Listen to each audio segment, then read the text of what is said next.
Y listo. Continuando con el programa, vamos a ver el tema de botiquín, ¿ok? El tema de botiquín es un tema muy importante porque vamos a hablar de un botiquín tanto doméstico, ¿ok? Un botiquín que se puede utilizar en casa y un botiquín que nosotros utilizamos de forma operativa. Ahora, si hay alguna persona que trabaja en el tema de seguridad industrial, empresas, pues también es algo que nos va a servir. Y vamos a hacer unas breves comparaciones con respecto a los botiquines que te piden, por ejemplo, a nivel de tránsito, ¿verdad? Que te piden que tengas alcohol, que tengas algodón. Vamos a ver de que el algodón y el alcohol nos salva vidas, así que vamos a ir desglosando un poco.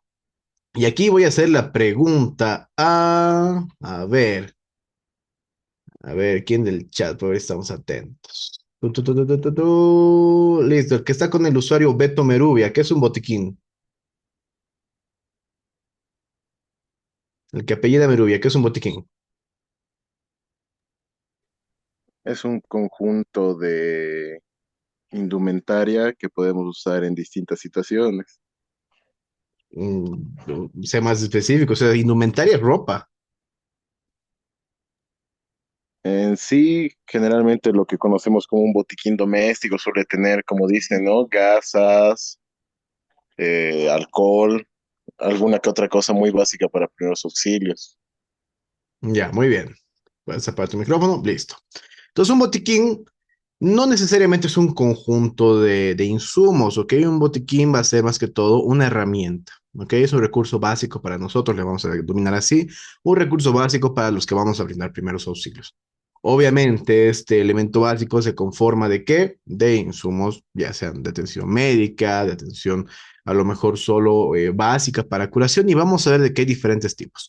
Tenemos unos botiquines especializados, a lo mejor para pacientes de trauma, en el cual tenemos ya equipos de curación, apósitos, inmovilizadores, ¿ok? Que son portátiles, son prácticos. Tenemos botiquines empresariales, los cuales ya conllevan que respeten algunas normas, que incluso tengan materiales especiales. Por ejemplo, si yo hablo de que en una industria utilizan cierto químico y si ese químico entra en contacto con los ojos, entra en contacto con la piel, muchos de los botiquines ya tienen algunos elementos, pues, para hacer el lavado, ¿no? De estos químicos. Podemos tomar en cuenta que dentro de los kits de emergencia que nos manejan los personales, bueno, el personal de tránsito, te dicen que tienes que tener, pues, señalización, a lo mejor un botiquín pequeñito, un elemento que te puede servir, pero lamentablemente no tiene todos los insumos que debería tener un botiquín. Ok, vamos a hablar ahorita de los insumos. Botiquines portátiles, si ustedes van a cualquier mercado 10 de febrero, por ejemplo, donde traigan cosas del exterior, muchas veces ya hay botiquines que están armados, pero de igual forma. Tienen lo básico, básico. No les puede servir una emergencia muy grande, pero ayuda mucho. Botiquines ya a lo mejor que sean de carcasa un poco más rígida, botiquín de plástico, por ejemplo, que son los que venden igual en las farmacias, y una mochila de trauma, ¿ok? Una mochila de trauma como la que tenemos en filial, en los cuales yo tengo divisiones un poco más especializadas, que para vía aérea, que para botellón de oxígeno, que signos vitales, curación, instrumental, inmovilizadores, que son unos elementos que ustedes ya van a ver y se van a familiarizar a lo largo de su parte práctica, ¿ok? Vamos a hablar también de eso en la parte práctica. Y botiquines fijos, como pueden ser a lo mejor en algunos restaurantes, en una esquina está un botiquín fijo, en algunos supermercados, ¿ok? Podemos tener eso presente, pero hay un pequeño problema. Este botiquín tiene llave y si no hay la llave, diremos ya rompemos el vidrio, pero y si te cortas a romper el vidrio, los pocos insumos que hay acá los vas a utilizar para vos y ya no te va a alcanzar para tu paciente. Entonces, un botiquín tiene que estar contextualizado, ¿ok? Es algo importante, contextualizado a cada entorno. Y a partir de ahora, quiero que ustedes se armen su propio botiquín en la casa, que se armen un botiquín a lo mejor si están en auto, en el auto, que les va a brindar las herramientas necesarias para ayudar a una persona, ¿ok? Yo soy muy paranoico, pero es con razón, porque cada que salía de actividades del hospital, por ejemplo, de la Cruz Roja, de filial, siempre pasaba un accidente y de civil me ha tocado atender varios accidentes, ¿ok? Entonces es mejor tener y no necesitarlo que necesitarlo y no tenerlo, ¿ok? Es una frase que espero que se les quede marcada. Vamos a ver que el botiquín tiene divisiones, ¿ok? Y la mayor practicidad que vamos a aprender el día de hoy es dividirlo en estas 5 áreas. La primera, ¿ok? De antisépticos. Vamos a hablar ahorita de los antisépticos. La segunda división, material de curación. La tercera división, instrumental. La cuarta división va a ser medicamentos. Y la última división va a ser otros. Ahora, si yo tengo mayor especialización, por ejemplo, en algún procedimiento o tengo la posibilidad de tener un botiquín un poco más grande, con mayor cantidad de herramientas, podemos igual aumentar. Por ejemplo, dentro del botiquín poner inmovilizadores, dentro del botiquín poner torniquetes, ¿ok? Para control de hemorragias, dentro del botiquín poner a lo mejor elementos como sueros fisiológicos para limpiar heridas, o sea, también podrían estar presentes o incluso equipo para canalizar al paciente, pero esto es lo básico que tienen que tener un botiquín, ¿ok? Antiséptico, material de curación, instrumental, medicamentos y la división de otros. Eso es pregunta de examen por si acaso. ¿Cuáles son las divisiones del botiquín? Perfecto. Dentro de la primera división que hemos visto, los antisépticos, un antiséptico va a ser un compuesto químico que tiene un efecto antimicrobiano. ¿Qué quiere decir esto? Evita la réplica de los microorganismos que puedan ser bacterias, virus, ¿ok? Parásitos en algún punto. ¿Para qué? Para que esto no genere infección, ¿sí? Esto no genere infección. Y también se puede aplicar como medida preventiva en alguna zona que, por ejemplo, yo vaya a pinchar. También se utiliza este tipo de elementos. Hay muchos, ¿ok? Y la iodopovidona es una de las más conocidas, el agua oxigenada igual muy conocida. En época de pandemia han conocido igual lo que es el DG6, muchas personas que no lo conocían. Los que ya estamos un poquito más viejitos, el mercurio, la tintura de yodo, ¿ok? Y el mítico alcohol. Dentro de estos vamos a hablar cuál funcionaría, cuál no.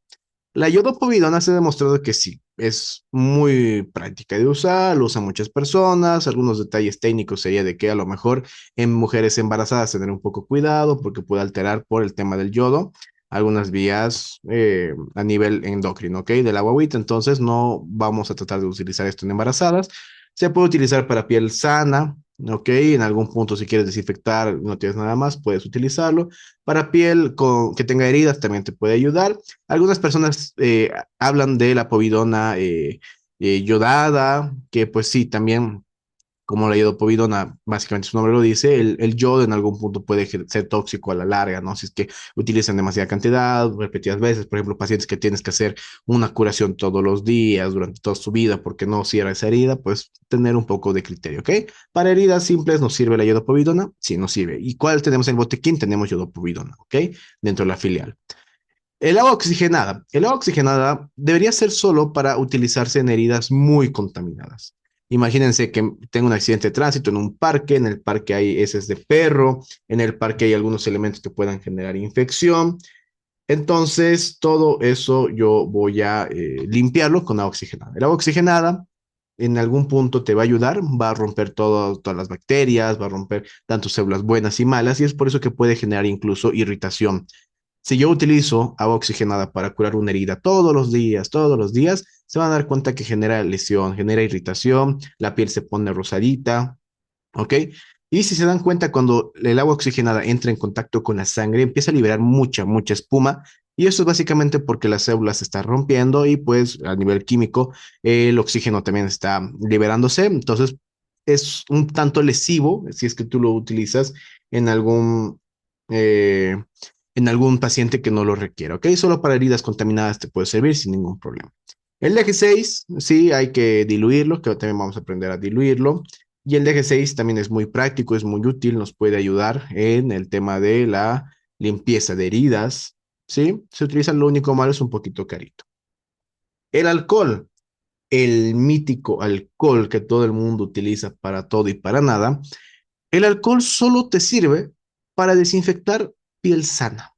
¿Ok? La piel sana. Que digamos que yo quiero poner un inyectable, que voy a poner un suero, me sirve para desinfectar esa zona. Para las manos también me sirve. Lo que no me sirve es en heridas, ¿ok? Porque más bien en las heridas genera irritación. Entonces, no pongan alcohol a las heridas, generas irritación, ardor, mayor molestia para tu pobre paciente. Entonces, ya saben que el alcohol solo vamos a utilizar para piel sana. La tintura de yodo ya se está dejando de utilizar por la toxicidad, ¿ok? La irritación que puede generar y más aún el mercurio. El mercurio igual se dejó de utilizar. Si alguno de sus familiares les dice, le voy a poner alcohol en una herida, mejor no. Hay otras opciones. Si no tengo ninguna de estas, pues uso agua y jabón simple y corriente y protejo la herida, ¿ok? Eso es más que todo recomendación para heridas que son contaminadas, ¿ok? Si quieren evitar infecciones, les puede ayudar un poquito más estos agentes químicos. Si no, solo agua y jabón y ya estamos tranquilos.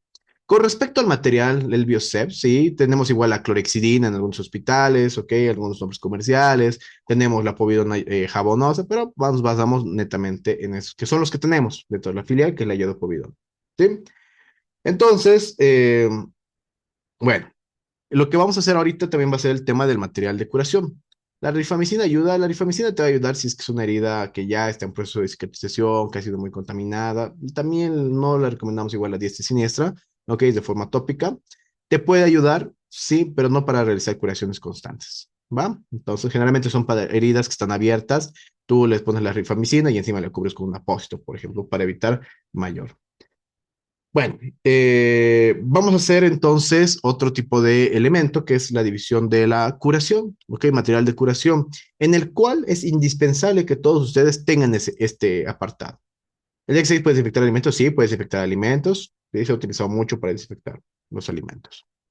Con respecto al material de curación, tenemos apósitos, ¿ok? Las gasitas, vendas de gasa, el algodón, sí, pero no para curar heridas. Vamos a ver para qué el algodón, los bajalenguas, esparadrapo, dentro de otros podemos tener lo que va a ser el uso de, perdón, estamos aceptando aquí las personas, listo, el uso de a lo mejor apósitos antiadherentes, apósitos vaselinados para las quemaduras, podemos tomar en cuenta los apósitos grandes para quemados o las simples gasas comunes y corrientes. El algodón solo vamos a utilizar para generar torundas, ¿ok? Que me ayuden a limpiar la piel sana, ¿ok? Generalmente para algún procedimiento. La gasa es indispensable, ¿ok? La gasa es muy indispensable en todos los botiquines para que puedan controlar hemorragias, cubrir heridas. Las vendas les va a servir para fijar estas gasas y para generar algún tipo de vendaje compresivo o también limitar el daño en algunas lesiones. Y vamos a aprender eso justamente este fin de semana. Tienen la estación de habilidades de vendajes, todos los tipos de vendajes. Si me lesiono el codo, si tengo una herida cortante en el antebrazo, una herida en la cabeza, en el ojo, en todo lado. Vamos a aprender varios tipos de vendajes, ¿ok? El baja lenguas te sirve para a lo mejor realizar procedimientos de curación si es que no tienes algún elemento, te sirve para inmovilizar heridas, te sirve para no tocar tú directamente lo que va a ser la herida, entonces también te ayuda. El esparadrapo para fijar estos apósitos, estas gasitas que tú tengas, o a veces tu vendaje. Y dentro de otros elementos, pues ustedes llevan a contextualizar que otro tipo, que el transport, micropor, etcétera. Entonces, lo que vemos acá, la vena de gasa, las turnas de algodón, los bajalenguas, el micropor, ¿ok? El transport, también podemos tomar en cuenta, el transparente, podemos tomar el esparadrapo, las curitas. Las curitas no sirven para que te quedes toda tu vida con una curita en la misma herida, porque más bien se humedece. Y no sé si se dan cuenta de que nosotros, por lo menos en Latinoamérica, utilizamos la curita para todo y para nada, ¿ok? Y en heridas que a lo mejor no ameritan curita y las dejamos horas, horas y horas y se empiezan a humedecer. Y esto pasa precisamente porque una curita, curita, o sea, de una buena marca, si ustedes quieren hablarlo, tiene estos poros, tiene estos puntitos, ¿ok? Cosa que las curitas que tenemos en nuestro medio, si se van a fijar, estos puntitos están pintados, están serigrafiados, no son puntitos funcionales, y por ende, más bien, cuando uno suda, se empieza a acumular y se empieza a generar mucha humedad en la herida, y eso no nos conviene a nosotros, ¿ok? Entonces, la curita no tiene que estar más de 30 minutos. La curita básicamente te sirve en una herida, ojo, en una herida, para acolchonar, evitar movimientos y proteger temporalmente del medio externo. El tratamiento definitivo va a ser la gasa, ok, con algún vendaje si está en alguna zona, o una gasita asociada de lo que va a ser esparadrapo, ok. Es cuidar la herida, básicamente lo que hacemos con las curitas. Obviamente, si tengo ampollas, me ayuda a proteger, a acolchonar, ¿no? Esto de acá que tenemos en la imagen se llama venda triangular o pañoleta triangular. Y tenemos lo que va a ser las vendas, tanto elásticas, venda de gasa. Sí, en nuestro medio tenemos cualquiera de las dos. Las vendas elásticas generalmente se recomiendan para lesiones osteoarticulares, sí, que vamos a aprender igual todo lo referente a eso. Y las vendas de gasa se sirve para básicamente extensiones en extremidades, en el cuerpo, o sea que no es una articulación necesariamente, ¿ok? Esto es importante, ya para este fin de semana tienen tarea, ¿ok? Para el sábado y domingo van a fabricarse una pañoleta triangular y si no, en la filial también tenemos para vender. De todas formas, les vamos a ayudar en la parte práctica para que tengan una de estas, por lo menos para la practicar, que básicamente se conforma de que esta pañoleta o esta vena triangular tiene que medir 140 centímetros, ¿ok? De largo y 70 centímetros de ancho. ¿sí? Sáquenle captura, fabríquense, sacrifiquen una sábana, una cortina, ¿ok? Cualquiera de estas cosas. Y el precio, si no me equivoco, es de 10 o 15 bolivianos aproximadamente, ¿sí? Ahora hay algunas farmacias que venden este tipo de elementos que se llaman las vendas triangulares, también si quieren consíganse. Pero esto es un material indispensable dentro de la Cruz Roja Boliviana, filial Cochabamba, porque nos sirve para muchas cosas. Que para cabestrillo, que para hacer un vendaje circular, vendaje compresivo solo con las pañoletas. En algún punto también hablamos de lo que va a ser el tema de control de hemorragias improvisadas con pañoletas. Entonces, te sirve para varias cosas las pañoletas, ¿ok? Las vendas triangulares, esa es la medida que podemos tener, la que más recomendamos, mientras más grande mejor, porque así puede abarcar toda una extremidad en pacientes de diferentes tamaños. Obviamente puede haber variaciones, puede ser de 120 por 60, digamos, ¿ok? La tela, lo ideal de que sea una tela que no sea elástica, ¿ok? Entonces de preferencia que no sea muy sintética y pues que sea de un color claro. Evitemos usar color rojo, por ejemplo, color negro, ¿sí? Que también nos va a servir en algún punto para visualizar lesiones, heridas que estén sangrando, ¿sí? Ahora, lo puede ser de cualquier color porque no sea muy oscuro. Y si tienen diseñitos, ya no pasa nada. Esto es netamente para ustedes. Esto va a ser a partir de ahora para ustedes, para generar vendajes, cabecillos con lo que va a ser la pañoleta triangular. Mínimamente tienen que tener una, ¿ok? Lo ideal es tener por lo menos dos o tres dentro de los botiquines, mínimamente una que me va a servir, ¿ok? Entonces, ya saben, tienen tarea, traigan cada uno de ustedes una de estas para la parte práctica. De todas formas, les vamos a dotar nosotros solo para la práctica, pero ya tienen que empezar a tener ustedes las suyas, ¿ok? La tercera división va a ser el tema de instrumental. Con respecto al instrumental, dentro de lo que va a ser nuestros procedimientos de curación, por ejemplo, de algunas heridas, tratamiento de ampollas, espinas, algunas heridas complejas, necesitamos tener pinzas, ¿ok? Es importante las pinzas anatómicas, ¿ok? Pinzas de diente de ratón que se manejan a nivel de hospitalario y tienen que estar estériles este tipo de dispositivos, ¿ok? Entonces, bueno. Ahora, lo que tenemos son las tijeras. Dentro de las tijeras podemos tener las tijeras punta roma, tijeras de mayo, que nos van a servir para cortar el apósito excedente, las gasitas, darles forma. Una riñonera, que es esta de acá, este dispositivo que nos va a servir para almacenar todo el equipo que vayamos a tener, para tener un área un poco más limpia.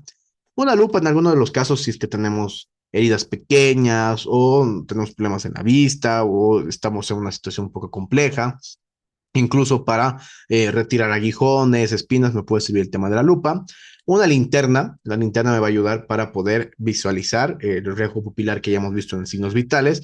Y dentro de otros elementos yo podría tener, por ejemplo, el tema de ya termómetro, por ejemplo, dentro de los instrumentales, esa tijera que se llama tijera de trauma o tijera de uso rudo, ¿ok? Que se la puede conocer así. Hay de diferentes precios, tamaños. Ahorita no les voy a pedir que tengan cada uno de ustedes, pero a la larga, igual como voluntario, sería bueno que opten por tener uno de estos dispositivos que les va a ayudar a cortar la ropa del paciente. El día de hoy también vamos a ver evaluación del paciente y vamos a ver por qué nos sirve esto, ¿ok? Ahora, entonces, un equipo de curación, un equipo de disección que los estudiantes de medicina o del área de salud tienen. Esto ya están en los botiquines de atención que tenemos, por ejemplo, ¿ok? $500, no, no cuesta $500 la tijera de trauma, cuesta 50 bolivianos, 40 y hay. Entonces, tranquilos. Hay tijeras más caras, sí, pero no son esas. ¿Ok? Dentro del apartado de división, en el apartado de la división de medicamentos, yo voy a tener lo que va a ser medicamentos básicos, ¿ok? Y aquí no vamos a hablar de diazepam, clonazepam, no. Vamos a hablar de cosas básicas que en algún punto son necesarias para los pacientes tanto en tu casa, ok, medicamento para tu casa, para tu mochila de emergencia, ok, que tú tengas, o medicamentos que vas a llevar a una actividad. Analgésicos, lo clásico, la aspirina, ok, que no solo me sirve para el dolor en general, sino más bien la uso más que todo para tratamiento de infartos, ok, problemas cardíacos. El paracetamol, muy importante, que es muy noble, lo puedes utilizar y lo que vamos a utilizar también como analgésico puede ser el diclofenaco en pomada, ¿sí? También te ayuda. El Golpex también, que básicamente es igual a un antiinflamatorio. Y lo que vamos a utilizar también puede ser el ibuprofeno, ¿ok? De analgésicos, lo básico. Si estás con algún personal un poco más capacitado o eres ya personal de la salud, puedes tener mayor arsenal de analgésicos, de tramadol, ketorol, etcétera. Pero lo básico es que tengamos esto, ¿ok? Porque incluso estamos en actividad, alguna persona tiene cefalea, siempre hay alguien del área de la salud en las actividades, entonces si un paracetamol le va a hacer bien, perfecto. ¿ok? Antialérgicos. Los antialérgicos básicamente previenen reacciones anafilácticas, previenen reacciones alérgicas severas. Y esto puede ser que me ha picado la abeja, yo soy relativamente alérgico a la picadura de abeja, pues le doy esto y me ayuda. Para pacientes que, por ejemplo, son alérgicos a los gatos y se acercan a un gato, también les va a ayudar, porque disminuye los síntomas que se presentan en esto, que los ojos están llorosos, que la nariz está congestionada, empiezas a moquear, ¿ok? Y en el peor de los casos, lo que pasa en una alergia severa es de que pues la vía respiratoria que hemos hablado se hace más chiquita y es difícil respirar, ¿ok? Sales de hidratación oral, muy importante, se llama el sobre de la vida, es un sobre que tú diluyes en un litro de agua y pues vas, le haces tomar a las personas, generalmente cuando han sudado mucho, hace demasiada calor, han tenido una pérdida de líquidos muy grave, ¿ok? Y aquí yo aumento un apartado más. Este apartado va a ser básicamente medicamentos que use la familia. Y eso básicamente cuando hablamos de mochilas de emergencia, cuando hablamos de un botiquín en tu casa, ¿ok?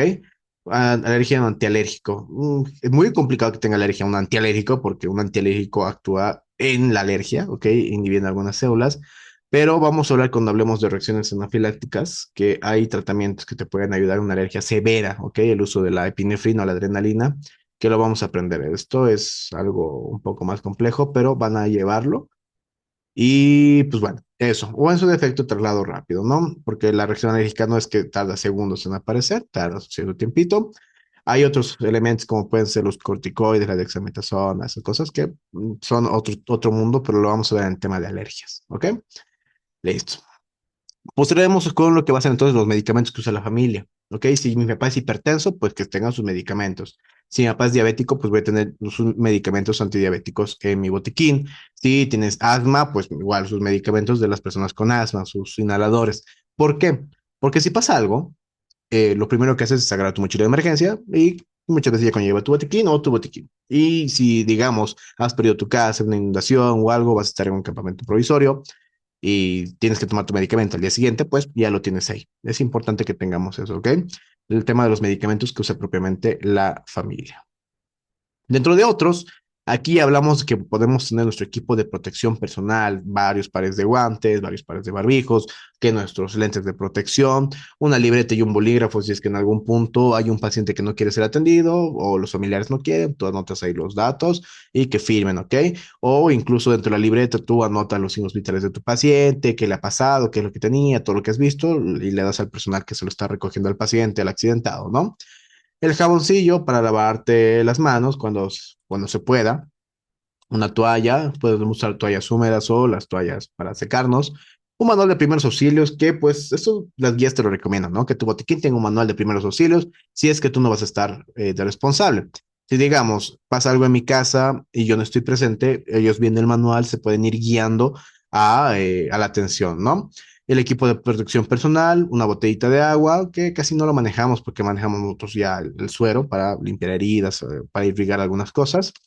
Y pues es lo que vemos. Asociado a eso, bolsas de desecho podrían estar presentes para eliminar todos nuestros elementos, toallas sanitarias femeninas, porque hay actividades donde sí nos llegan a pedir que una toalla sanitaria porque hay algún problema, entonces ustedes también, lo ideal es que tengamos unas cuantas, equipos de control de hemorragia, equipos de manejo de vía aérea, equipos de signos vitales, que el oxímetro, que el tensiómetro, que el estetoscopio, si ustedes quieren ponerlo ahí, perfecto, ¿ok?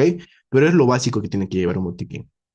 Ahora, cuando nosotros ya veamos el tema práctico de botiquín en la filial, van a ver cómo son los botiquines, un botiquín básico, un botiquín avanzado de atención del paciente, a lo mejor de la ambulancia. Entonces vamos a ir revisando cada cosa, ¿ok? Es diferente, hay que contextualizarlo siempre en todas las situaciones que tengamos. Con respecto a dónde voy a ubicar un botiquín, tiene que cumplir ciertas características, ¿ok? Mi botiquín lo tengo que poner en una zona de fácil alcance, ¿ok? Donde pueda beneficiarme y que no sea muy lejos de llegar. La mayoría de las personas opta por poner botiquines, por ejemplo, en los baños, ¿ok? Ahí empotrado o en uno de los cajonitos de los baños con algunos medicamentos, algunas cosas, puede ser. En la cocina podríamos también considerar poner un botiquín. ¿Por qué? Porque si yo tengo algún incidente, básicamente, estadísticamente hablando, va a pasar en la cocina. ¿Ok? Que me corte, que me queme, pues ya lo voy a tener cerca. En una sala de estar también podría ser considerado, si es que es de fácil acceso. ¿Ok? En los baños se contamina por mal uso de los inodoros. Sí y no, o sea, porque el botiquín tienes que tomar en cuenta que es un recipiente, por así decirlo, un envase, una mochila o lo que va a ser algo de plástico que va a aislar todo lo que está ahí adentro. Y aparte, todo lo que está ahí adentro también tiene lo que va a ser su envase, su bolsa, sus sobres, etcétera. Y lo que está por dentro recién de eso es lo que se va a utilizar. Entonces, se podría optar el tema de los baños. Obviamente no lo voy a poner aquí abajito de la taza, ¿no? Podríamos utilizar en una zona. Relativamente, generalmente lo utilizamos atrás de lo que va a ser el espejo del lavamanos. El tema del dormitorio, si es de fácil acceso, porque si pasa algo, si está cerca de mi mochila de emergencia, pues lo puedo tener en el dormitorio. Pero nunca hagan esto de acá. Si bien esto no es un botiquín, es una manguera, pues, de un edificio y está tapada. ¿Ok? O por el otro lado, botiquines que sean de difícil acceso, como ser lo que va a ser una llave y que no tengamos acceso a la llave o que sea de vidrio, que en algún punto se pueda romper, eso se va a quedar libre, me puede lastimar, entonces también evitamos utilizar este tipo de elementos. Entonces, con respecto al botiquín básico, es lo que vamos a hablar, eso también lo van a revisar en los documentos, yo creo que ya como dieron todos el examen de rezagados, ya van a poder tener acceso al Drive, que está en el Classroom, entonces vamos a tenerlo disponible. ¿Tienen dudas, preguntas? Pónganlo al chat, por favor. Y en lo que vamos pasando al siguiente tema. Este siguiente tema es uno de los más complicados, pero es necesario que lo sepan. Este tema es el pilar. Aquí se evalúa con, van a disculpar, evaluaciones del paciente. Hay un error de TPO. Y es importante porque el 50% de su atención en la parte práctica de primeros auxilios va a ser esto, la evaluación del paciente. Y el otro 50% va a ser cómo lo resuelves. ¿Ok? Así que presten mucha, mucha atención. Los que son del área de la salud, vamos a hablar mucho de casos. Y los que no son del área de la salud, por favor, presten atención lo más que puedan.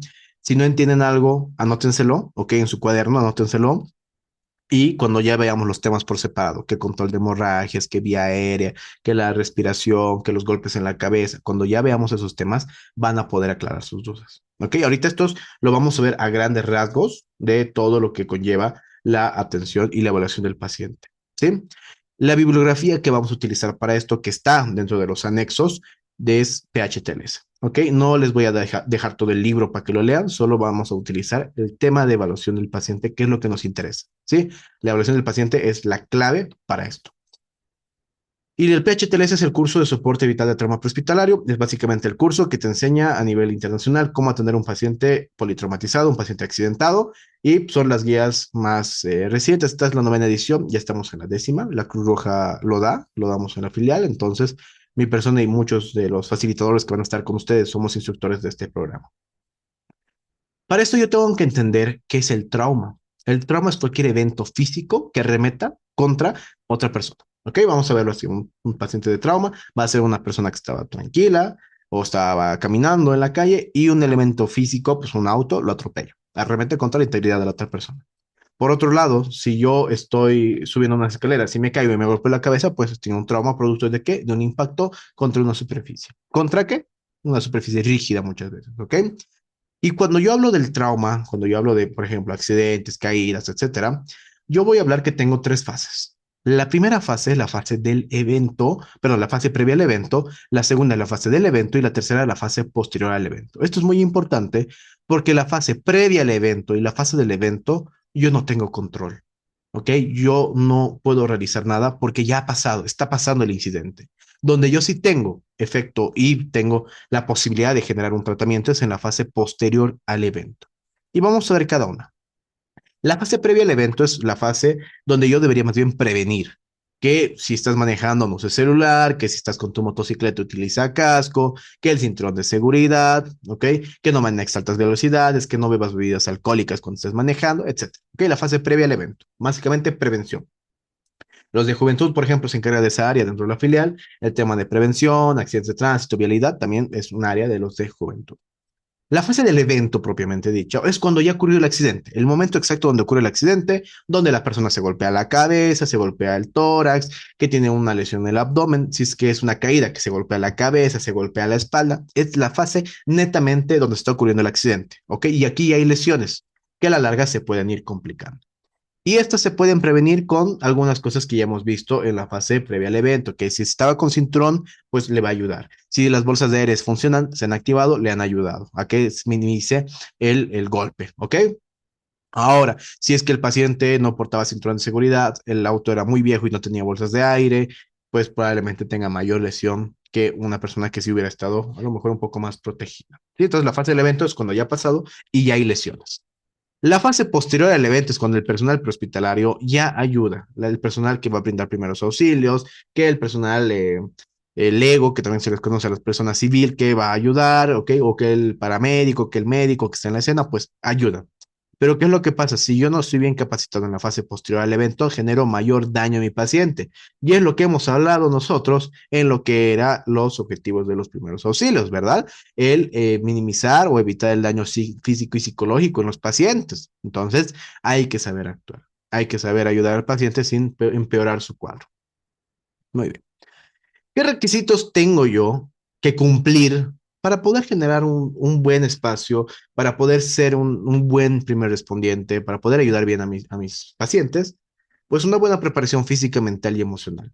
Lamentablemente hay situaciones muy complejas en las cuales hay accidentes de tránsito que me ha tocado ir en carreteras, vuelques de flota y no están accesibles. Hay que subir con un paciente, que es algo complejo. En motocross, por ejemplo, que es una actividad que cubrimos, hay que llevarlo de un punto A, que está ahí pues en un montículo, al punto B, que es la posta que está lejos. Entonces hay que tener buena preparación física.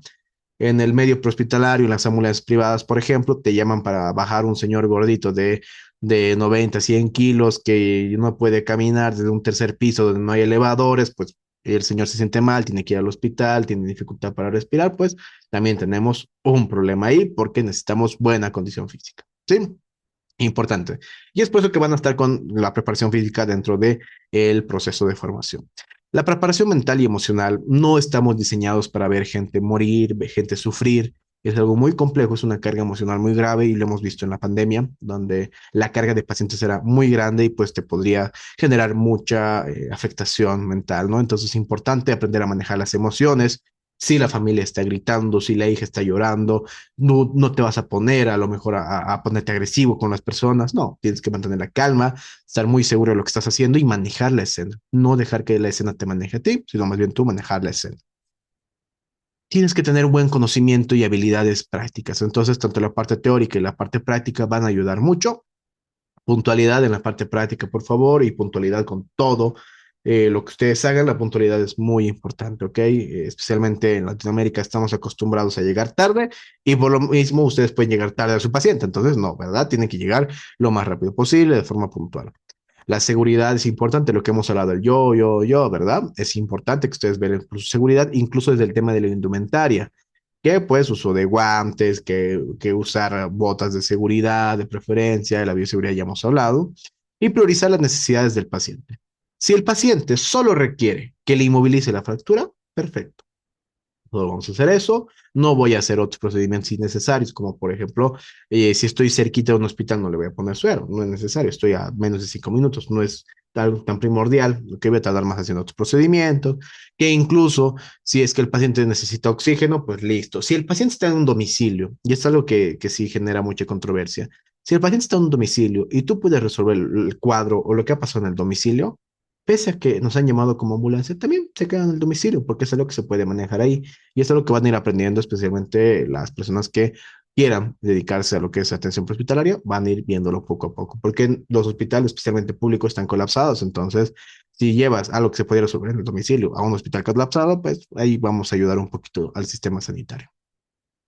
Bueno, vamos a hablar de esto que es muy importante, igual pregunta de examen, el principio versus la preferencia. ¿Ok? El principio es básicamente responder a la necesidad del paciente. En pocas palabras, principio es lo que necesita mi paciente. ¿Ok? Principio, lo que necesita mi paciente. Si mi paciente tiene una hemorragia, el principio es controlar la hemorragia. Si mi paciente tiene una fractura, el principio es inmovilizar la fractura. ¿Ok? Es responder a lo que necesita el paciente. Y la preferencia es cómo respondo al principio. ¿Cómo hago el principio? Si mi paciente tiene una hemorragia, el principio va a ser controlar la hemorragia. Y mi preferencia, ¿cómo lo voy a hacer? Con vendaje, con apósitos, torniquete, presión directa. Ustedes ya ven qué hacer. El principio es universal, ¿ok? Lo que necesita mi paciente es lo que necesita mi paciente. Y la preferencia puede variar según mi conocimiento, mis competencias, puede variar según los elementos que yo tengo, a lo mejor los equipos que yo tengo, el tiempo que tengo, entonces va a variar y hay que contextualizarlo en cada paciente. Así que pregunta de examen, principio, responde a la necesidad del paciente y la preferencia, cómo respondemos al principio. O si ustedes lo van a poner, principio, ¿qué necesita el paciente? Preferencia, ¿cómo lo hago? Muy bien. Y es así que nosotros empezamos ya el proceso de elaboración del paciente ya con estas menciones, estos tópicos que son importantes. Y hay que recordar el triángulo de la vida. Si nosotros nos basamos en ese triángulo de la vida, van a entender por qué hacemos los procedimientos en la evaluación del paciente. Hemos visto que la parte neurológica es importante y en la parte neurológica yo puedo evaluar el nivel de conciencia, por ejemplo. Puedo evaluar la respuesta de mi paciente, la respuesta. Puedo evaluar el reflejo pupilar. Vamos a poner una placa. El reflejo pupilar puede evaluar si mi paciente siente o no siente, la sensibilidad, el movimiento que pueda generar mi paciente, la fuerza incluso. ¿Sí? Entonces es importante eso en la parte del sistema nervioso. En la parte respiratoria, ¿qué puede evaluar? La frecuencia respiratoria, cómo está respirando mi paciente, si hay algún problema en todo lo que conlleva la respiración. Puedo tomar la saturación de oxígeno, ¿ok? La saturación de oxígeno.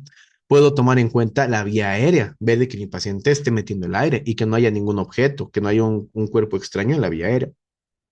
Ahora, en la parte cardiovascular, ¿qué voy a evaluar? Que mi paciente no tenga hemorragias, que mi paciente tenga pulso, que mi paciente tenga una buena presión arterial, que mi paciente a lo mejor tenga un llenado capilar correcto, porque me va a decir que mi circulación está buena. Y es con todo lo que hemos visto en la fisiología, ¿verdad? Que hemos ya hablado en la anterior clase, los signos vitales. Muy bien. Y entonces, son muchas cosas que yo tengo que evaluar al mismo tiempo. ¿Cómo lo hago? Hay que ponernos pasos, ¿sí? Entonces, la evaluación básicamente va a ser la acción de indicar, valorar, establecer la importancia, darle una atención a todo lo que vayamos encontrando. Y dentro de la atención prehospitalaria y los primeros auxilios, si yo hago una buena evaluación, si yo busco bien qué lesiones tiene mi paciente, voy a tener un buen pronóstico porque voy a saber cómo ayudarle, voy a saber qué es lo que le ha afectado y cómo lo voy a poder resolver a corto plazo con primeros auxilios, ¿ok? Por ejemplo, lo que tenemos acá, un accidente de tránsito, probablemente tenga lesión de la columna. El principio era inmovilizar, la preferencia, pues con collarín, con una tabla espinal, inmovilizadores laterales, etc. Y tengo dos tipos de evaluación. Antes hablaba de tres tipos de evaluación, que era la evaluación inicial, primaria y secundaria. Si tienen algún activo que conozcan en la Cruz Roja, ya en las prácticas o ya en su voluntariado, les van a hablar de tres evaluaciones hace tiempito, pero ya se maneja las dos evaluaciones que se engloban, ¿ok? La evaluación inicial ya se sobreentiende, si ustedes quieren ver, y se sobreentiende y se engloba dentro de la evaluación primaria. La evaluación secundaria ya es un poco más amplia y lo vamos a igual desglosar, ¿ok? Entonces, tenemos dos tipos de evaluación. Entonces, cuando yo me voy acercando a mi paciente, cuando ya estoy en una escena, ¿ok? O cuando yo ya soy alertado para atender a un paciente o por un servicio de emergencias médicas, etcétera, yo hago esta sigla que es la SER, SER, ¿ok? SER, la S de seguridad, la E de escena y la R de recursos. Muy importante, ¿ok? Volvemos a ver lo de la seguridad. Mi bioseguridad, como vamos a ver acá. Y lo que les mencionaba del correcto uso de guantes y la coloración de los guantes, en el cual si yo tengo un guante que es clarito, yo sé que es sangre. Si es un color relativamente diferente, se puede seguir viendo la sangre. Pero si es un guante totalmente negro, no sé si es sangre, no sé si es agua, sudor, no sé qué es. Entonces es importante. La bioseguridad es importante, tanto la tuya como la del paciente, evitar generar mayor infección al paciente, ¿verdad? Si no estás seguro de tener una escena, no entres, ¿ok? No necesitamos que tú también te lastimes, que tú también te lesiones. Y el autocuidado es importante, tanto de ti y de tu equipo. Y el PP, muy importante. Entonces, la S, seguridad, que aseguramos la escena, ¿ok? Es muy importante. Y aquí me voy a la E de escena. Cuando yo me voy acercando a la escena, tengo que ver y escuchar qué es lo que ha pasado. ¿Qué pasó? ¿Qué estoy viendo? ¿Ok? ¿Cuántos pacientes hay? ¿Tengo los elementos que están en contra mía? ¿Hay elementos peligrosos? Y aquí en el chat, por favor, pónganmelo. Es un accidente de tránsito. Imagínense la Blanco Galindo. ¿Qué elementos peligrosos hay para mí? Todos los que se les ocurra. Todo lo que piensen que les va a lastimar a ustedes en un accidente de tránsito, en un auto que se ha chocado contra un poste en la Blanco Galindo en una hora pico. ¿Qué les puede lastimar? Pónganlo en el chat. Vidrios rotos, dicen por acá, postes caídos, muy bien. Otros autos, camiones, tráfico, riesgo de ignición, tráfico, escombros, metales, vehículos. Muy bien, vamos bien. ¿Qué más? ¿Qué más? A ver, el vidrio, las ruedas, ya. ¿Qué más? ¿Solo eso? El tráfico, ya. Aparte del tráfico, ¿qué otra cosa? El motor, ya. Imagínense una moto y el motor está caliente y vos mueves la moto, te quemas la manito. Ya ha pasado en motocross, por ejemplo, pasa. Tanque de gasolina, gas del auto, ¿no? Pero usan de dudosa procedencia, ya puede ser también el peligro de las mismas personas que están alrededor. Se ha demostrado ahorita que también los curiosos se empeoran, riesgo de ignición, muy bien. Astillas, escombros, explosión de autos. Muy bien, si se dan cuenta, hemos tratado de abarcar todo, pero nos ha faltado algunas cosas. Si un auto no ha activado las bolsas de aire, ¿ok? No ha activado las bolsas de aire cuando se ha chocado, es porque los sensores están mal, ¿ok? Y cuando tú quieres abrir el auto para sacar al paciente, el auto detecta esos movimientos y se puede activar. Entonces, una bolsa de aire que no se ha activado en un accidente de tránsito es una bolsa que se puede activar y te puede lastimar. Entonces, se ha visto eso. El tema del motor, ¿ok? El tema de, especialmente si es un auto nuevo, pues sí, debería tener. Si es un auto viejito, obviamente ya no tiene, ¿no? Entonces, eso es importante. El desconectar la batería es importante, el tráfico vehicular igual cortarlo es importante, el tema de los vidrios, sí, algunos vidrios que se fragmentan, entonces no te genera mucha complicación, o hay algunos vidrios truchos que sí pueden generarte cortes, ¿ok? El tema del metal doblado que puede estar del auto, el tema del riesgo de combustión sí está presente. Y actualmente se está hablando dentro de lo que es rescate vehicular. Las nuevas guías te hablan ya de los vehículos eléctricos. Los vehículos eléctricos tienen baterías de litio. El litio cuando entra en contacto con el medio externo, pues te genera una ignición, puede generar fuego, explosión del vehículo, cosas que pueden llegar a pasar en este tipo de elementos. Entonces se está buscando las maneras de que sea más seguro atender a estos tipos de pacientes en estos accidentes, porque ya hay mayor cantidad de vehículos eléctricos o que tengan baterías, ¿ok? Los postes caídos, muy bien, ¿ok? El riesgo que conlleva que un auto se choque con un poste, los cables sueltos por ahí, muy importante. Entonces, ya están pensando en esto. También, ¿cuántos pacientes hay? ¿Será toda una familia? ¿Será un solo paciente? ¿Se habrán salido los pacientes del auto y estarán ahí a tu lado? Y pasa muchas veces, llegas a accidentes de tránsito, un vuelque así terrible de un auto, tú llegas, buscas así a los heridos, ves si están adentro y muchas veces solo hay un herido adentro, entonces ya lo sacas el herido porque si no ha podido salir es porque está muy mal, lo sacas del auto y cuando te das cuenta, a tu costado dice, yo también me he lastimado, mira, yo estoy en el auto manejando, mi hombro me duele. Cuando nadie le ha prestado atención a ese paciente, por ejemplo. O a veces pasa de que hay igual accidentes grandes, muchas ambulancias van, atendemos a un paciente, lo evacuamos y luego llegan así como 5 o 6 pacientes más del mismo accidente al hospital donde tú has llevado. ¿Por qué? Porque no has hecho un buen triaje, porque no has evaluado bien la escena, no has visto bien a los pacientes, entonces hay pacientes que a veces ni te percatas o accidentes muy feos y fatales, como por ejemplo, no sé si se acuerdan, hace poco ha salido en las noticias un accidente aquí en la circunvalación, donde lamentablemente había una persona fallecida y el conductor del vehículo estaba sano, o sea, tenía algunas contusiones, pero no era crítico el conductor del auto exactamente en CEGIP, pese a que tenía un mecanismo de lesión importante. Entonces, no todo paciente que se accidenta o tiene un accidente de tránsito necesita todos los protocolos que ponen el collarín, tablas, no. Hay que evaluar, ¿ok? Hay pacientes que sufren accidentes muy feos y no tienen nada. O pacientes que sufren accidentes no tan feos y ya tienen muchas lesiones. Entonces, vamos a ir viendo todo eso a lo largo de todo el módulo, ¿sí? Y es importante que cuando yo esté en la escena me pregunte, ¿cuántos pacientes hay? Porque generalmente es el chofer y el paramédico. O si es una actividad, van entre 5 o 7 voluntarios, a veces más, a veces menos, y tienen la capacidad de atender a las mismas personas, una persona por cada paciente, ¿ok? Pero si son muchos más pacientes, si solo estoy con mi chofer y estoy yo como paramédico o como médico y tengo 20 pacientes, porque un trufi se ha chocado, un micro se ha chocado, entonces aquí yo tengo que clasificar qué paciente requiere atención más rápida. Vamos a tener una práctica también de esto y una clase netamente de triaje con estaciones de habilidad, de simulación, pero a grandes rasgos esto ya lo hacemos acá, donde yo evalúo de forma rápida la escena, veo cuánto paciente, miren que ya, y voy a clasificar a mi paciente según la prioridad. Nosotros utilizamos colores, ¿ok? Utilizamos colores para poder clasificar. Igual usamos tarjetas de triaje que van a conocerlas igual en su momento, pero ahorita solo vamos a ver de que un paciente rojo o un paciente que yo lo catalogue como rojo es un paciente crítico. Es un paciente crítico, crítico, pero potencialmente recuperable. Quiere decir de que si yo a este paciente le atiendo rápido, le hago un traslado rápido, se va a salvar. Tiene muchas posibilidades de salvarse. ¿Ok? Un paciente que lo catalogo como prioridad 2 o color amarillo es un paciente que si bien está grave, requiere atención médica, sí, no está tan crítico, no tiene un riesgo vital tan grande como este.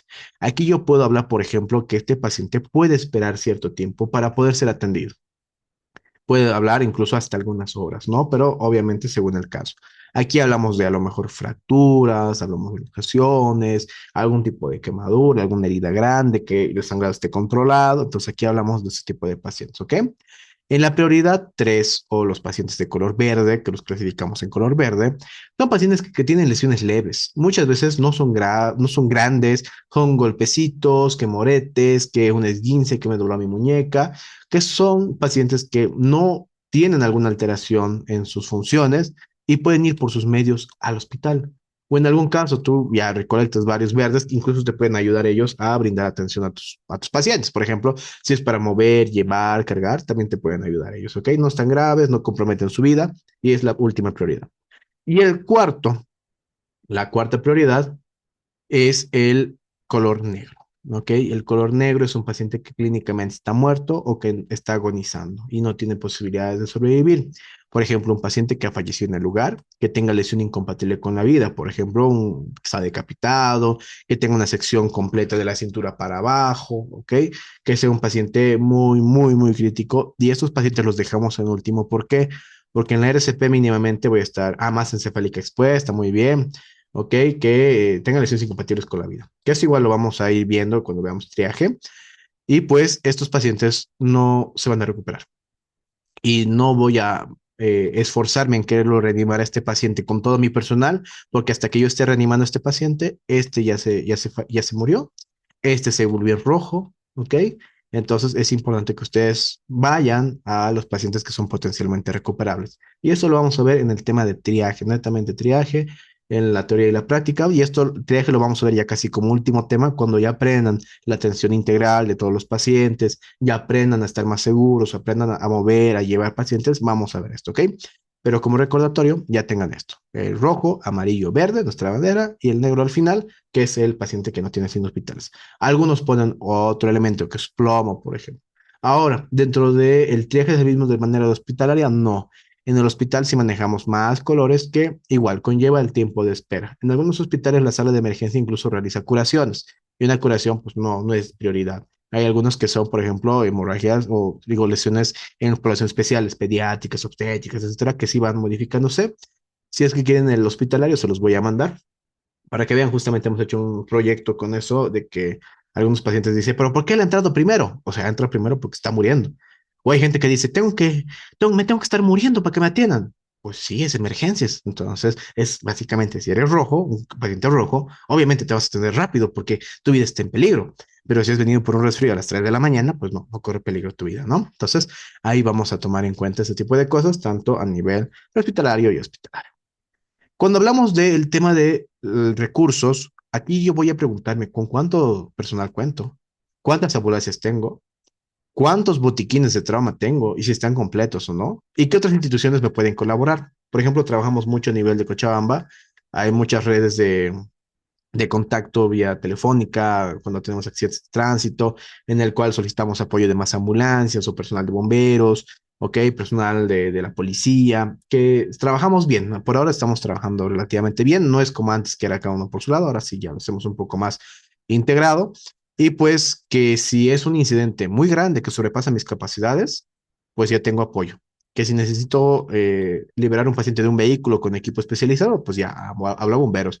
Que necesito más ambulancias para más pacientes, perfecto. Que es una escena un poco complicada o peligrosa, pues tengo el personal policial. Entonces te ayuda todo ese tema para poder generar tu trabajo. Muy bien. Entonces, con respecto a la evaluación primaria, cuando yo me voy acercando a mi paciente, ya hemos visto, ¿verdad? Seguridad, escena, recursos, ya estoy yendo al primer paciente para tomar contacto y empezar a atenderlo, yo me tengo que formar una impresión general. Lo estoy viendo y al irlo viendo, ¿está vivo o está muerto? ¿Hay sangre o no hay sangre? ¿Se mueve o no se mueve? ¿Qué edad estimada tiene? ¿Qué sexo tiene? ¿Cuánto más o menos pesa? Ok, todo eso tengo que estar pensando en mi cabeza para ver todas mis posibilidades. Ah, mira, si no tiene nada, entonces lo puedo ayudar a pararse. O, pero si tiene fractura no va a poder caminar, entonces voy a necesitar más gente para moverlo. Entonces, muchas cosas ya están pasando en tu cabeza, ¿ok? O si en su defecto parece que no se está moviendo, está inconsciente, ¿estará vivo o no estará vivo? Entonces, cuando yo me acerque, voy a buscar los signos vitales, ¿verdad? El pulso y la respiración. Entonces, todo eso, tú te vas acercando. Incluso si vos te vas acercando y ves un charco de sangre terrible o ves sangre saliendo activamente, entonces tu protocolo va a cambiar a atender en base a lo que estás viendo. ¿Sí? Entonces me sirve para formarme una impresión general. Aquí no lo estoy tocando todavía, lo estoy viendo mientras me acerco, ¿ok? Y me sirve para evaluar rápidamente si el paciente tiene signos vitales o no tiene signos vitales y qué es lo que probablemente ha pasado. Si ve una moto a su lado, ve un casco a su lado y ve un auto chocado, probablemente un accidente, motocicleta contra un vehículo, ¿sí? Y detectamos los problemas de riesgo vital y vamos a ir dando la solución a medida que vayamos atendiendo. Entonces, la evaluación primaria va a establecer prioridades de atención a través de que vamos a revisarlo de forma global al paciente. Ahora, es totalmente diferente si el paciente, cuando yo lo estoy evaluando, está inconsciente versus un paciente que me está hablando. Al paciente que me está hablando le digo, ¿qué ha pasado? ¿Dónde te duele? Me duele mi pierna. Ah, perfecto. Ya tengo una zona a la cual ha sido afectada. En cambio, si el paciente está inconsciente, hay que buscarlo de la cabeza hacia los pies, toditas las lesiones posibles que tenga. ¿Ok? La evaluación primaria tiene que ser rápida, jerarquizada, eficiente y fácil, que vamos a ver. Y hay que recordar la maquinaria de la vida, básicamente el triángulo de la vida, la parte neurológica, respiratoria y circulatoria. Y para esto, pregunta de examen y a partir de ahora, que queridos aspirantes a voluntarios, para toda su vida, protocolo de atención del paciente. X, A, B, C, D, E. Durante mucho tiempo se ha manejado el A, B, C, D, E para la atención del paciente, que básicamente cada letra conlleva a una acción que yo tengo que evaluar. ¿Ok? La X se ha implementado a partir del 2018, dado de que los pacientes se nos morían por hemorragias. Por querer estar haciendo otras cosas, mi paciente seguía sangrando, entonces implicaba mayor riesgo de que se muera. La X es control de hemorragias exsanguinantes. Buscar si mi paciente tiene una hemorragia exsanguinante terrible y controlar esta hemorragia. ¿Ok? Entonces el principio va a ser controlar la hemorragia. ¿Ok? La preferencia, ¿cómo lo hago? La A, la vía aérea y control cervical. Si mi paciente tiene un cuerpo extraño en la vía aérea, si mi paciente se ha golpeado la cara y sus dientes están en su vía respiratoria, si mi paciente no está pudiendo respirar bien porque su lengua está obstruyendo la vía respiratoria o la sangre o la saliva, pues yo voy a hacer de que esta vía aérea sea permeable. El principio entonces, que la vía aérea sea permeable. La preferencia, ¿cómo lo voy a hacer? Tengo muchas maneras que lo vamos a ir viendo, ¿ok? El control de la columna cervical, el collarín, ¿ok? Pero siempre y cuando se requiera. Ahora, no solo el control de la columna cervical con collarín y tabla espinal, sino incluso el uso de dispositivos manuales, que tú te quedes agarrando la cabeza del paciente o que el collarín blando, que igual son algunas actualizaciones que van a ver en su momento, y pues el control cervical, evitar mayor daño en la columna producto de la lesión original. Entonces, la A. La B, la respiración o la ventilación. Evaluar de forma integral si la respiración de mi paciente está bien o está mal. En ese sentido, si mi paciente está respirando, pero le duele mucho el pecho cuando respira, probablemente si el mecanismo de lesión ha sido un golpe en el pecho, sea que hay costillas fracturadas, sea que hay algún problema acá. Si mi paciente respira muy, muy, muy, muy rápido o muy, muy, muy lento, también hay problemas. Si mi paciente, aquí incluso yo ya puedo poner oxímetro y vamos a verlo del protocolo, si le falta oxígeno, está con una saturación muy por debajo de lo normal, entonces hay que tratar de ver cuál ha sido la causa. ¿Ok? Entonces, y a medida que yo voy encontrando alguna cosa, lo voy a ir resolviendo. La C, la circulación. Aquí controlo hemorragias que no haya controlado en un inicio, ¿ok? Y ahora lo que yo voy a hacer es, me registraré, ahorita lo vamos a ver eso, ¿ok? Y voy a tratar de buscar todos los datos dentro de esto, dentro de la circulación, que me diga que mi paciente o tiene una hemorragia interna, ¿ok? O tiene algún problema en la circulación. Como ser.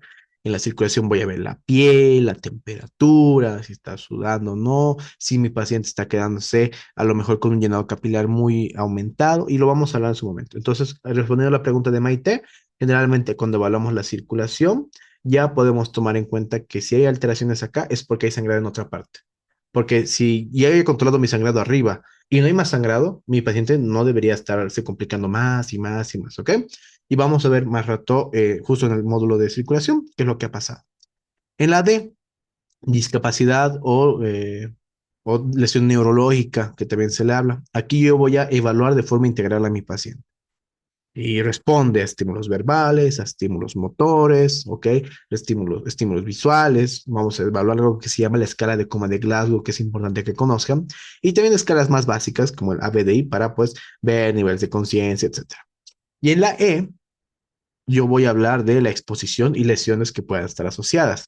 Aquí la discapacidad ya se incorpora a lo que va a ser ver el reflejo pupilar, por si acaso. Ve las pupilas, hemos dicho, ¿verdad? Que si una reacciona y la otra no, hay un golpe muy severo en la cabeza, alguna lesión en la cabecita, y lo vamos a ir desglosando poco a poco. Entonces, X, hemorragia. Dentro de la X busco controlar hemorragias. Mi principio, controlar hemorragias, ¿ok? Preferencia, ¿cómo lo hago? La A, tener una buena vía aérea y darle el control cervical a quien lo necesita. En la B, ver cómo está la parte respiratoria, cómo está metiendo, botando el aire y tiene que estar todo bien, ¿ok? Si no, pues lo resolvemos. En la C, la circulación, ver que mi paciente tenga una buena circulación, que la piel esté calientita o esté tibia, no esté sudorosa, ¿ok? No esté pálida, más bien esté rosadita, que la piel a lo mejor no tenga heridas, lesiones o otras hemorragias, que el llenado capilar esté conservado. Sí, es importante todo esto, incluso la presencia de pulsos, que vamos a verlo más adelante. En la discapacidad, que mi paciente sepa quién es, dónde está, qué le ha pasado, que las pupilas reaccionen bien bonito, de forma pareja, e incluso que mi paciente pueda seguir órdenes. Si yo le digo, mueve tu mano derecha, pueda mover su mano derecha, ¿ok? Porque eso quiere decir que mi paciente, uno, me ha escuchado, otro ha procesado todo lo que está pasando y otro ha respondido con algo motor. Y eso quiere decir que mi paciente está bien, ¿ok? A nivel neurológico. Y la exposición es buscar cortar la ropita muchas veces o buscar lesiones que puedan estar ocultas. Por ejemplo, si yo tengo un paciente inconsciente y no sé si se ha fracturado alguna zona, tengo que buscar a lo mejor zonas probables de lesión. Pero si mi paciente está consciente y me dice, ¿sabes qué? Me duele mucho mi rodilla y está con un jean, pues probablemente descubramos, cortemos la ropita para poder buscar esa lesión, evaluar bien la rodilla. A eso nos referimos, ¿ok? Y control de hipotermia, controlar la temperatura del paciente. Eso quiere decir, lo vamos a abrigar, ¿ok? Con mantas térmicas, por ejemplo. Una manta térmica la van a conseguir en la parte práctica. Es una manta que no ocupa más del tamaño de a lo mejor un celular, ¿sí? Y sirve para poder abrigar a los pacientes. Es muy importante que lo conozcan, ¿sí? Porque si no, un paciente con frío, hemos visto que se nos complica. Si bien yo les he enseñado X, A, B, C, D, E, se puede hacer todo casi al mismo tiempo y es así como lo realizamos de forma integral.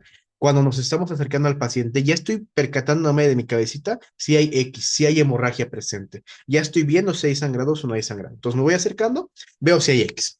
¿Ok? A la par, yo estoy acercándome a mi paciente y estoy viendo cómo respira. O si hay sonidos en la respiración. Si mi paciente está respirando, entonces hay problema, ¿verdad? A la par, yo estoy viendo si está consciente o inconsciente. Entonces, cuando yo me estoy acercando, señor, señor, ¿me escucha?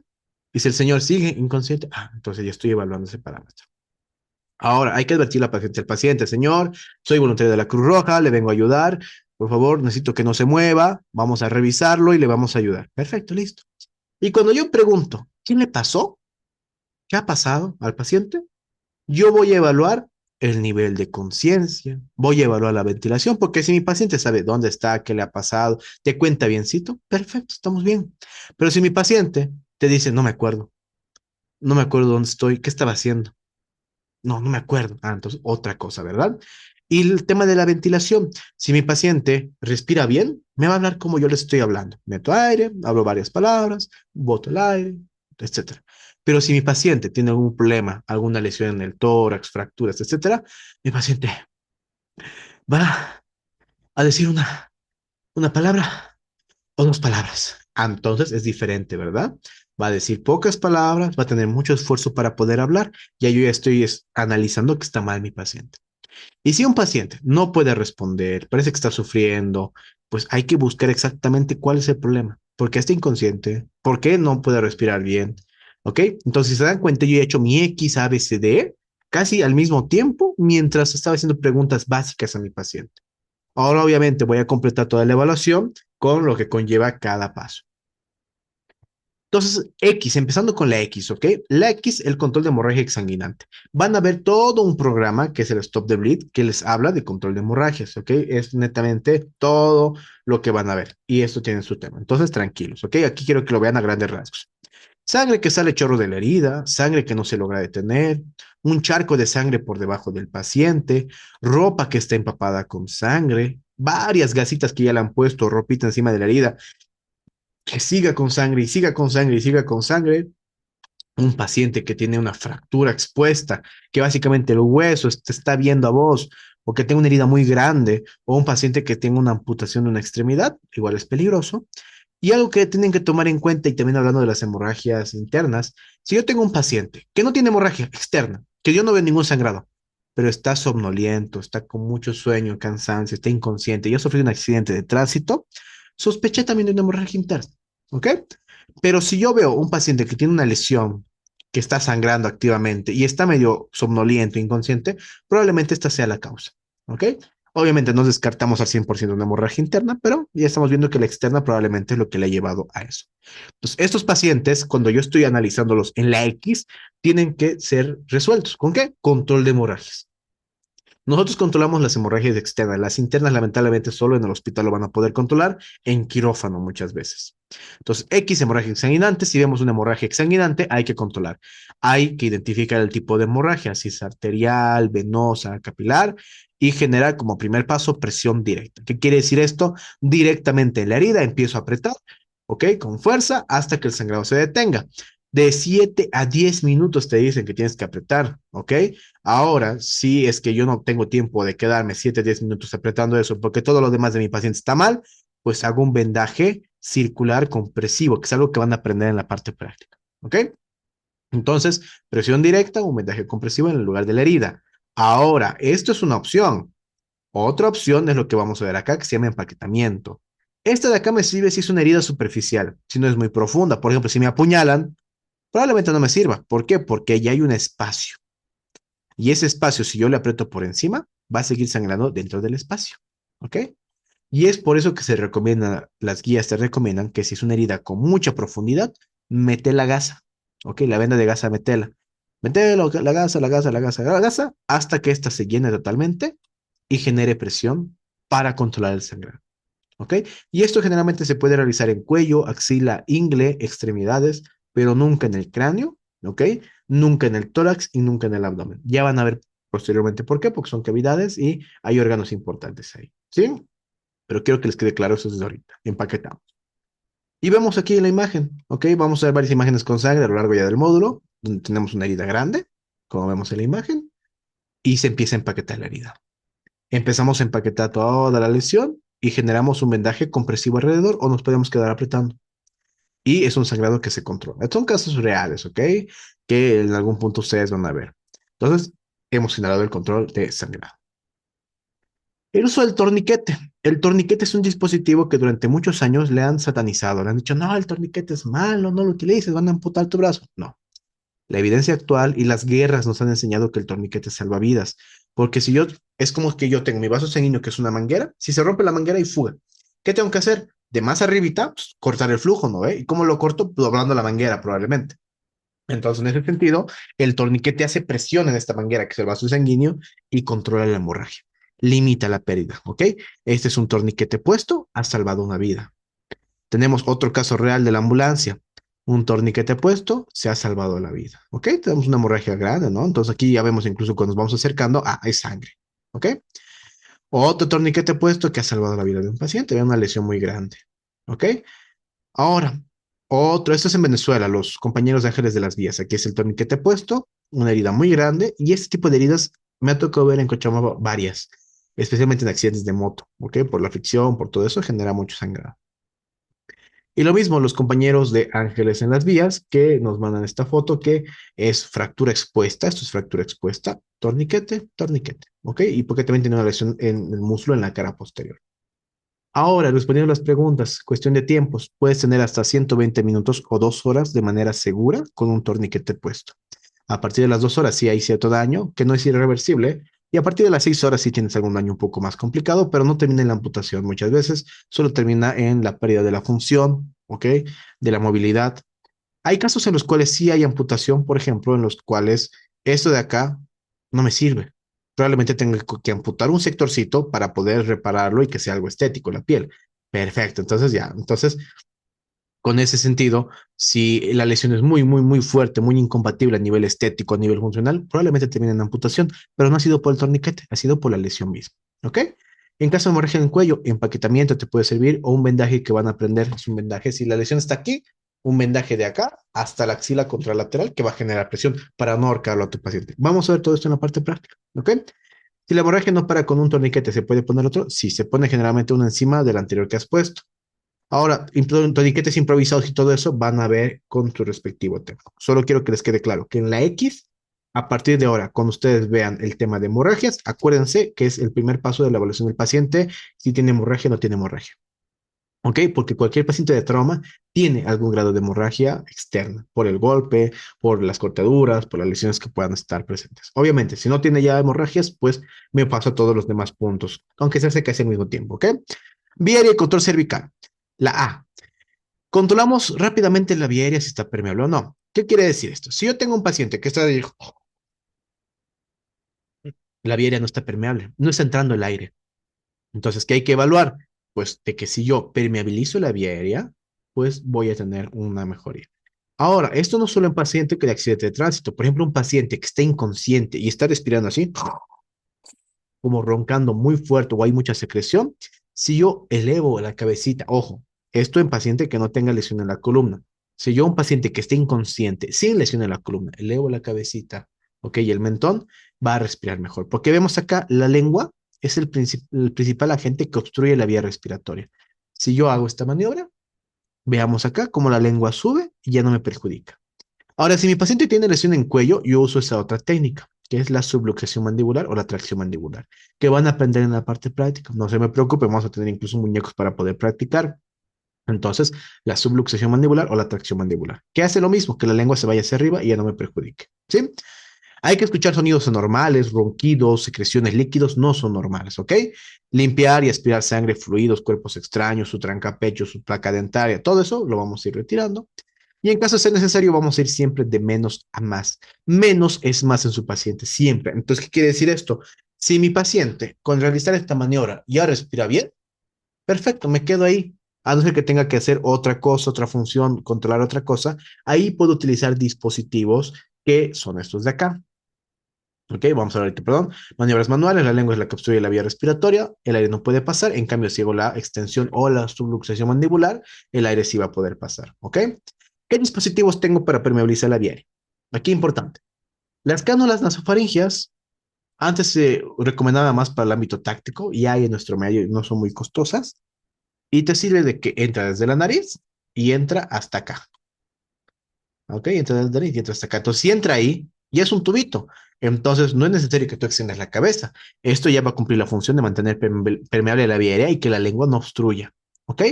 Las cánulas nasofaringeas. Van a aprender a poner, van a aprender estos dispositivos en la parte práctica. Estas de acá, las cánulas orofaringeas, tienen dos nombres, de Guedel y de Mayo, ¿ok? Una tiene un huequito al medio y otra tiene unos surcos a los costados. No hay mucha complicación. Si se dan cuenta, tiene forma de J. ¿Y en qué parte es donde va a ir la lengua? Esta de acá es lo que le va a empujar la lengua hacia abajo. Entonces, si yo tomo en cuenta que es una J, esto va a entrar así, ¿ok? No está tan abajo, pero igual genera lo mismo. Y como tiene un huequito al medio, va a generar igual un paso de aire, sin que la lengua obstruya la vía respiratoria. Esto de aquí yo lo puedo poner a un paciente que está somnoliento, consciente, sí se puede. Este de aquí, tu paciente tiene que estar inconsciente y no tiene que tener reflejo nauseoso. Y vamos a aprender en la parte práctica, cuando veamos vía aérea, cómo ponerlo, ¿ok? Cánulas de Mayo o de Guedel, o su nombre genérico, cánulas orofaringeas. ¿Por qué? Porque oro de boca, cavidad oral, y faringea de acá, la faringe, ¿ok? Glándulas orofaringeas. Y la nasofaringe, porque va desde la nariz hasta la faringe, nasofaringe. ¿Ok? Ahora, esto es lo máximo que ustedes pueden utilizar en el medio prehospitalario. A no ser que sea un paciente en paro, por ejemplo, un paciente inconsciente que necesita intubación y no lo pueden hacer ustedes este procedimiento porque es un procedimiento médico, necesita personal capacitado, muchas cosas. Hay esto que se llama máscara laringea, ¿ok? Vamos a hablar algo de ello cuando veamos vía aérea, pero es un dispositivo que va a cumplir casi la misma función que esto, solo que entra hasta más adentro. Y como entra hasta más adentro, genera mejor ventilación, ¿ok? Y eso. Y por último, el tubo endotraqueal, solo para personal médico o de enfermería, a lo mejor que esté muy capacitado en esta área, lo podría utilizar. Dentro de las ambulancias tenemos, ¿ok? Tubos endotraqueales, laringoscopio, pero pues esto es otro tema, totalmente ajeno a lo que va a ser primeros auxilios. Necesito que ustedes sepan incluso solo hasta acá, que ayuda mucho. Incluso las técnicas manuales solitas les va a ayudar muchísimo. Entonces, estábamos vía aérea, ya lo hemos visto, ¿verdad? Hemos visto X, la A de vía aérea. Y control cervical, hemos visto las posiciones en las cuales hemos visto muchos de los pacientes están en el suelo. Entonces, si el paciente está en el suelo, yo me tengo que arrodillar, tengo que ponerme a la altura del paciente. Algunos prefieren echarse de pancita para estar agarrando la cabecita, ¿ok? Y vamos a hablar de esto. La estabilización manual es agarrar la cabecita del paciente en el suelo hasta que evaluemos si necesita collarín o no y le pongamos el collarín, ¿ok? Y pues cualquier mecanismo contundente que produzca un impacto violento en cuello, torso, pelvis, cabeza, necesita que yo le agarre la cabecita de forma manual hasta que evalúe si voy a poner collarín o no. Pacientes que están vistos en fuerzas de aceleración, desaceleración, flexión lateral brusca, repentina, también necesitan que yo agarre manualmente. Cualquier caída desde cualquier altura, especialmente en personas de edad avanzada, requiere que yo agarre la cabecita. Que el paciente haya sido eyectado o ha caído desde un transporte motorizado o no, también requiere que yo agarre la cabecita hasta evaluar. Y cualquier incidente en clavado de aguas poco profundas, ¿a qué se refiere esto? Esa es mi cabeza, me doy un clavado a una piscina para niños y mi cuello se dobla, ¿ok? Porque era muy poco profunda el agua. Entonces también estos pacientes requieren que yo agarre la cabecita de forma manual hasta que evaluemos si necesita collarín o no. Entonces, como vemos en la imagen, agarramos la cabecita, evaluamos el uso del collarín o no, y si necesita, lo ponemos. Si no necesita, no lo ponemos y pues ya nos vamos a realizar todos los procedimientos que faltan. Y para eso tenemos criterios de inmovilización. No se preocupen, van a tener toda una clase práctica de cómo poner collarín, toda una clase teórica incluso de trauma de la columna y del cuello, ¿sí? Pero a grandes rasgos estamos viendo que en la A nos preocupamos por esto, ¿sí? ¿Y qué pacientes requieren inmovilización de la columna? Y esto es muy importante. Hay mucha gente que piensa que solo por el hecho de que se ha accidentado necesita collarín, que necesita una tabla. No, no todo paciente necesita eso. Básicamente, paciente que ha sufrido un traumatismo, ¿ok? Con un mecanismo de lesión preocupante. Me he accidentado de moto, he salido eyectado de mi vehículo, me he volcado en mi auto, todo eso por sí solo no es un criterio para decir yo le voy a poner collarín y le voy a poner una tabla. No, por sí solo no basta, tiene que estar asociado de esto obligatoriamente. Nivel de conciencia. Si mi paciente sabe quién es, dónde está, qué le ha pasado, obedece órdenes, todo bien bonito, ¿ok? Este paciente no requiere inmovilizarse. Si mi paciente está inconsciente, no se acuerda qué le ha pasado, está un poco desorientado, este paciente sí probablemente requiere inmovilización, ¿ok? O si es un paciente que directamente no reacciona, requiere inmovilización porque yo no sé el grado de sus lesiones, ¿sí? Pero si mi paciente no está inconsciente, sabe quién es, cómo está, qué le ha pasado, sabe todo eso, yo voy a preguntarme, ¿le duele la espalda? ¿Le duele el cuello? ¿Hay alguna queja neurológica? ¿Siente adormecimiento en las manos o en las piernas? ¿Ok? ¿Debilidad? ¿O hay alguna deformidad anatómica? Cuando yo toco la columna, yo evalúo la columna, veo que está chueco o que está bailando la columna, probablemente también sea un dato para inmovilizarlo. Con respecto a la queja neurológica, yo le pregunto al paciente, ¿te duele tu cuello? ¿Te duele tu espalda? Yo incluso voy palpando, ¿te duele? Y si le duele, perfecto. Inmovilizamos al paciente, ¿ok? Pero si no le duele y el paciente está consciente y no le duele, ver si es que el paciente está borracho o drogado. Porque si yo le digo, ¿te duele tu cuello y está drogado o borracho? No va a percibir bien el dolor. Si tiene una lesión distractora, la lesión distractora es cualquier lesión en algún segmento del cuerpo que genere mucho dolor. Generalmente hablamos de huesos largos, como sea en las extremidades, ¿ok? En la pelvis, en la cadera, que genere mucho dolor en el paciente, que cuando tú le digas, ¿te duele tu cuello? ¿Te duele tu espalda? Y te diga, ay, mi pierna, auxilio, por favor, mi pierna, ¿ok? Ante la duda, tú lo podrías inmovilizar, ¿ok? O la incapacidad para comunicarse.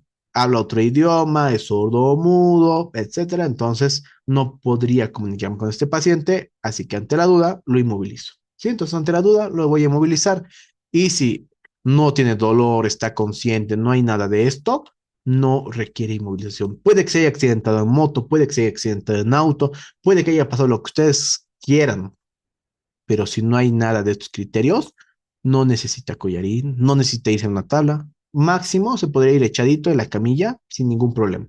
Tú estás en la escena, lo haces sentar a la camilla y listo, sin ningún problema. Obviamente, por la adrenalina a veces no sienten bien el dolor, no sienten bien lo que ha pasado y podrías optar por evaluar de nuevo, volver a evaluar y capaz si ahora sí aparecen las lesiones, ¿verdad? Y si apareciera, pues ya, collarín y pues tú lo vas a inmovilizar. Si tengo un paciente que tiene un traumatismo penetrante, ¿qué quiere decir esto? Me han apuñalado en la espalda, me han disparado en la espalda o en el cuello, me han apuñalado en el cuello o en la cabeza, tengo alguna lesión, no requiere inmovilización. Porque imagínate, tienes un cuchillo aquí y le vas a poner collarín, no, ¿verdad? No requiere inmovilización, pese a que hayamos lastimado esas zonas, ¿sí? Incluso la evidencia nueva, que es algo que se va a debatir muchísimo en Latinoamérica especialmente, te dice que el collarín no ha salvado vidas hasta ahora, que son estudios muy, muy, muy antiguos, pero por ahora dentro de los protocolos sigue, ¿ok? Pero ahora ya sigue con criterio a quién sí y a quién no. Entonces es algo que tienen que tomar en cuenta el uso del collarín cervical. Vamos a ver este pequeño video donde es un paciente en el suelo, las personas alinean la cabecita, ¿ok? En una posición neutra. Si hay mucho dolor al alinear, tampoco ya le pones collarín porque vas a generar mayor dolor en el paciente. Pones, aplicas el collarín, ¿sí? A la medida del paciente y lo aseguras. Esto es lo que debería pasar normalmente. Pero ¿qué es lo que pasa en nuestro medio? Lamentablemente estamos en Latinoamérica y vean esta pequeña escena. Personal del área de la salud aparentemente está de blanco, miren. Personal prehospitalario incluso ahí tiene su camilla, dice cuerpo de bomberos incluso. Y vean cómo le están poniendo el collarín. Pongan sus opiniones, a ver en el chat. ¿Qué opinan? Varios tipos de collarín y ninguno creo que le hace.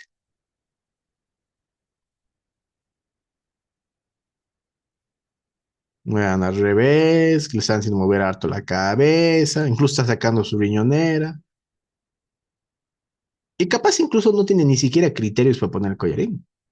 Capaz no tiene ni lesión, ni dolor, parece que está consciente, está mandando WhatsApp a su celular. Entonces, este paciente probablemente no requiera. Así que la gente que no está capacitada hace este tipo de cosas.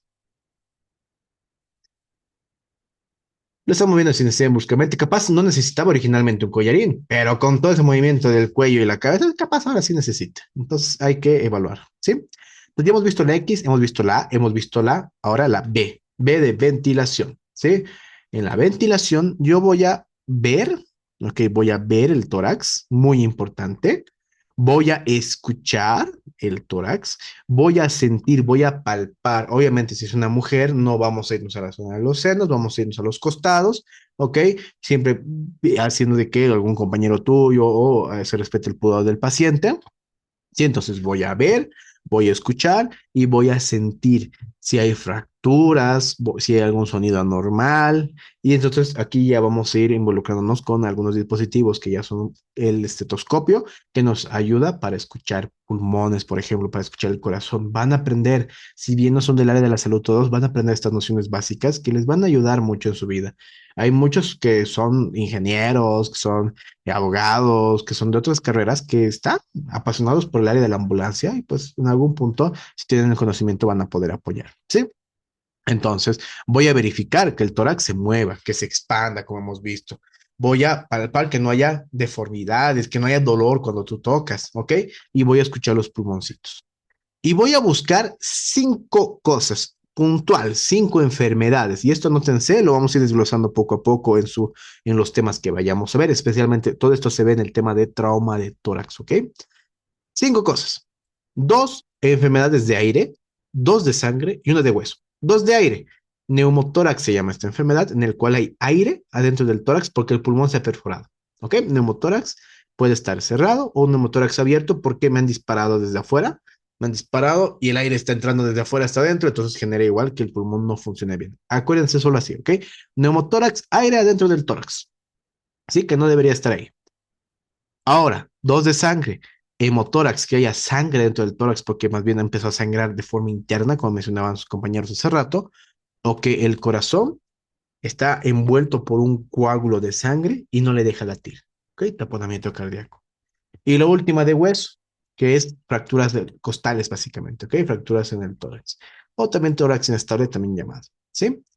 Entonces, ¿yo cómo voy a saber qué es cada cosa? Van a aprenderlo en su debido momento, pero ya estamos viendo que hay que buscar cinco cosas. Esas mismas diapositivas se repiten en trauma de tórax, por ejemplo, porque es lo mismo. Vamos a ayudar al paciente a respirar, ¿sí? Siempre menos es más. Vamos a ver si está respirando muy poquito, muy rápido. Evaluar al mismo tiempo poner el oxímetro de pulso, ver cuánta saturación. Si el paciente tiene una saturación muy baja, si yo tengo oxígeno, le doy oxígeno. Si no tengo oxígeno, por lo menos evito que la gente esté a su alrededor. Hay que dar una zona más aireada, más espaciosa, va a ayudar mucho, ¿ok? Si el paciente está consciente, voy a escucharlo hablar. Lo que yo les he dicho hace rato, el paciente puede meter aire y hablar dos o tres palabras. Entonces, totalmente diferente a una persona que esté respirando normalmente. Y te diga, me he accidentado mi motocicleta, estaba con casco, estaba yendo a mi trabajo y un perro se ha atravesado, yo por esquivarme he caído. Es diferente, ¿verdad? Entonces, yo no tengo problemas ventilatorios ni respiratorios, en cambio él sí. Ahí es lo que ustedes van a ir viendo, ¿ok? Y básicamente lo que vamos a ver nosotros acá es que podemos tener lesiones en el tórax, heridas en el tórax, abrasiones, rasmilladuras, ¿ok? Que me pueden hacer sospechar lesiones. Y las fracturas en las costillas, lo que pasa es de que normalmente cuando yo inspiro, más bien tengo que meter aire, ¿verdad? Y se tiene que expandir mi tórax. Y cuando yo boto el aire, se hace más chiquitito y tiene que eliminar el aire. Lo que pasa es que si yo tengo costillas fracturadas, esas hacen lo que quieren. Yo puedo meter el aire, ¿ok? Y se entran ya también demasiado y lastiman. O yo puedo botar el aire y salen ya también demasiado y lastiman. Entonces, por eso que un paciente que tiene fracturas en las costillas no respira normal, respira más poquitito, más superficial y más rápido porque tiene que compensar, respirar más veces para compensar una respiración normal y profunda. Lo que yo les mencionaba, el neumotórax, estos son los pulmoncitos y todo lo que hay aquí en este espacio es aire, ¿ok? Y este aire no debería estar ahí porque le empuja el pulmón, no le deja trabajar, no le deja inflarse. Veámoslo solo así y luego posteriormente vamos a aprender qué es cada cosa, ¿ya? Luego, el tema del tratamiento es sacar este aire, generalmente se pincha. En Bolivia no ha habido muchos casos, al menos documentados. En mi vida prehospitalaria debo pinchar dos veces máximo, ¿ok? Y en el hospital obviamente sí se hace más este tipo de procedimientos, pero es pinchar, ¿ok? Y liberar el aire. Es como un globo que está molestando ahí, hay que desinflar el globo, ¿verdad? Hay que pinchar el globo. Se hacen las costillas, ¿ok? Y se deja este elemento y esto lo van a ver en el trauma de tórax, pero ya lo están conociendo, que es la punción torácica.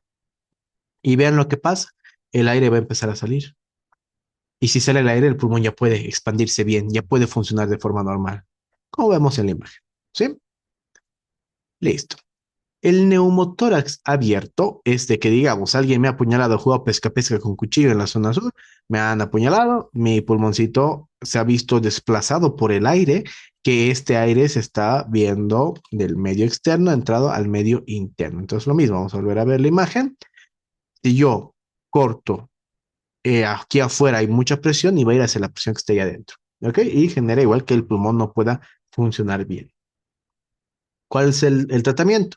Si tengo una herida, tapar la herida. ¿Y con qué la tapamos? Con algo que no sea poroso. Por ejemplo, una gasa no me sirve, ¿ok? Lo que me sirve, por ejemplo, es algo de aluminio, algo de plástico, que es sellar totalmente. Y se sella generalmente en tres lados.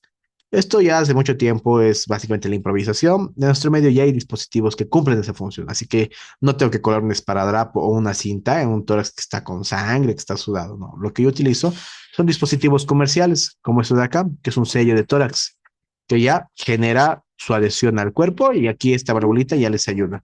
Estos son caros, pero estos son más baratos, en los cuales no tiene válvula, pero igual ayuda estas ranuras. ¿Cuál es el mecanismo detrás de eso? Si yo tengo una herida, esta herida con cada vez que yo meto aire, jala aire del medio externo, ¿ok? Y cuando yo boto aire, casi no lo elimina. Entonces lo que hay que hacer es tapar la fuga.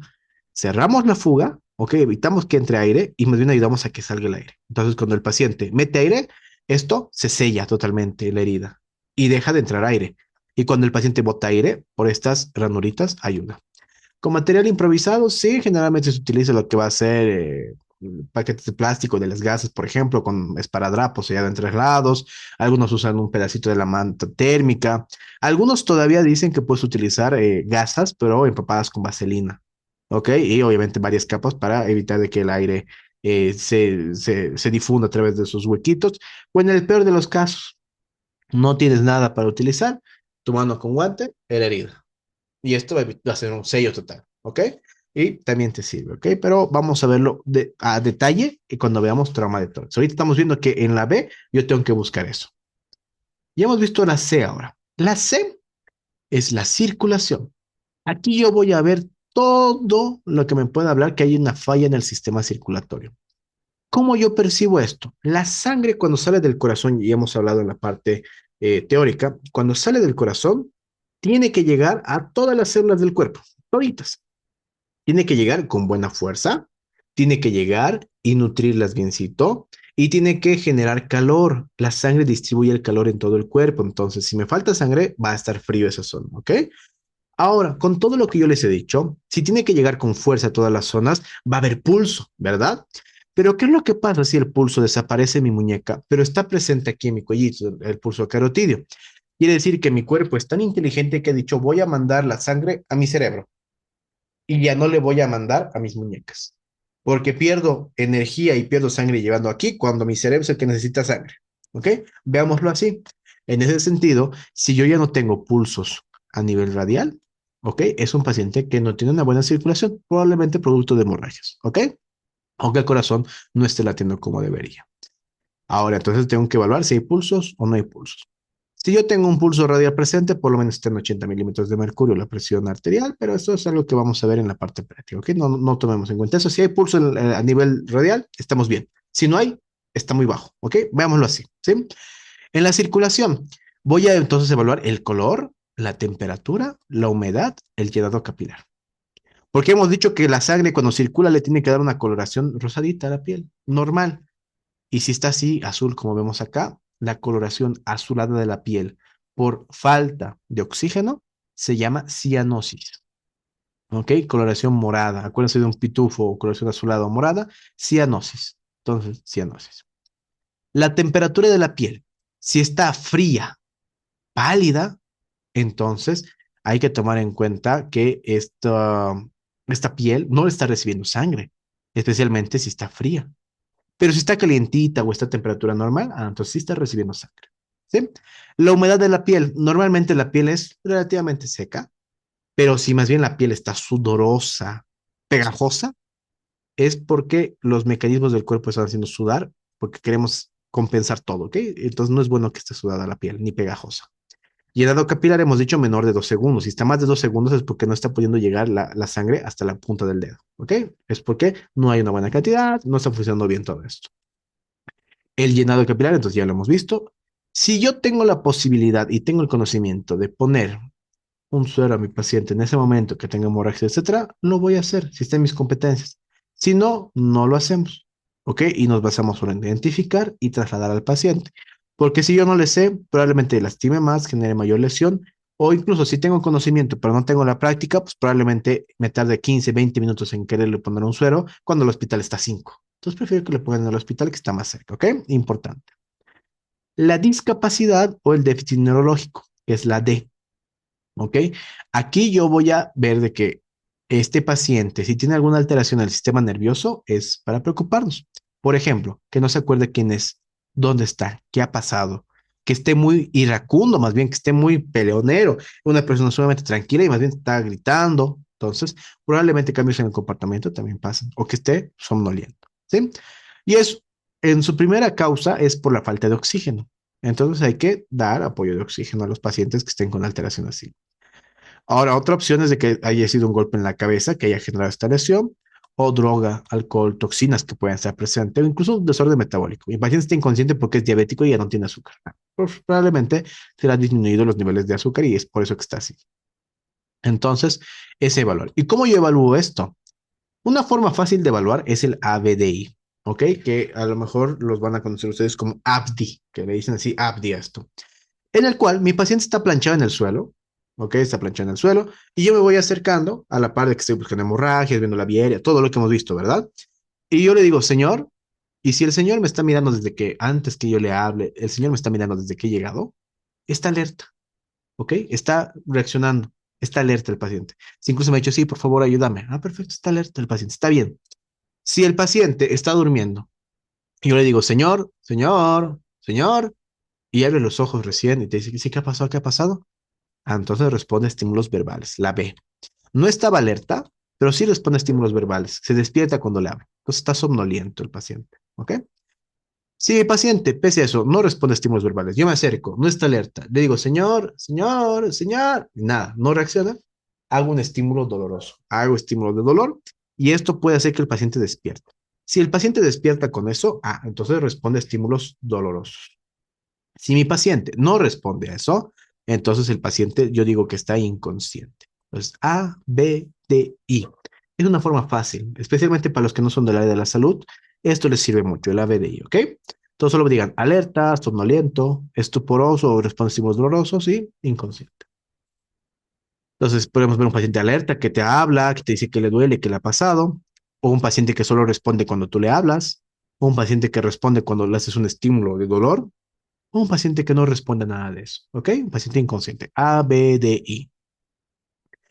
Pero hay otra escala que se llama la escala de coma de Glasgow, que no la vamos a ver ahorita porque van a verlo justamente en trauma de cráneo, que es, lo vamos a desglosar, van a aprender esto como rezo, pero me mide que yo, cómo estoy a nivel ocular. Si mi paciente puede abrir los ojitos, puede conectarse con el medio externo, nos está viendo, hace contacto visual, la parte verbal, cómo este paciente procesa lo que le estoy diciendo y cómo lo habla. Porque yo le puedo decir, amigo, ¿qué te ha pasado? Y él me dice, el perro y la casa y del gato. Nada que ver, pero está hablando. Pero no es lo que yo necesito. Entonces tú le das un puntaje. Y la parte motora, que mi paciente le digo, mueve tu brazo. Y me dice, no, no siento mi brazo. O mueve tu brazo. Y no mueve. Y tú más bien le haces un estímulo y genera otras reacciones que vamos a ir desglosándolo cuando veamos trauma de cráneo. Ahorita no es el momento, pero veamos lo que es una escala, ¿ok? Que ha sido creada para evaluar pacientes que tengan lesiones en la cabecita, accidentes, caídas, golpes, y que me da un puntaje por cada cosa que hace mi paciente. Si mi paciente está bien, le doy el máximo puntaje en cada área, que es 4, 5, 6, según qué es lo que estemos evaluando, ocular, verbal o motor. Y el mínimo puntaje para toditos es 1, que es cuando no responde. ¿Ok? Yo le hago todo, todo, todo y no responde. Pero esto es, vamos a hablarlo después. ¿Ok? Y las pupilas del paciente igual es importantísimo que ustedes evalúen. ¿Va?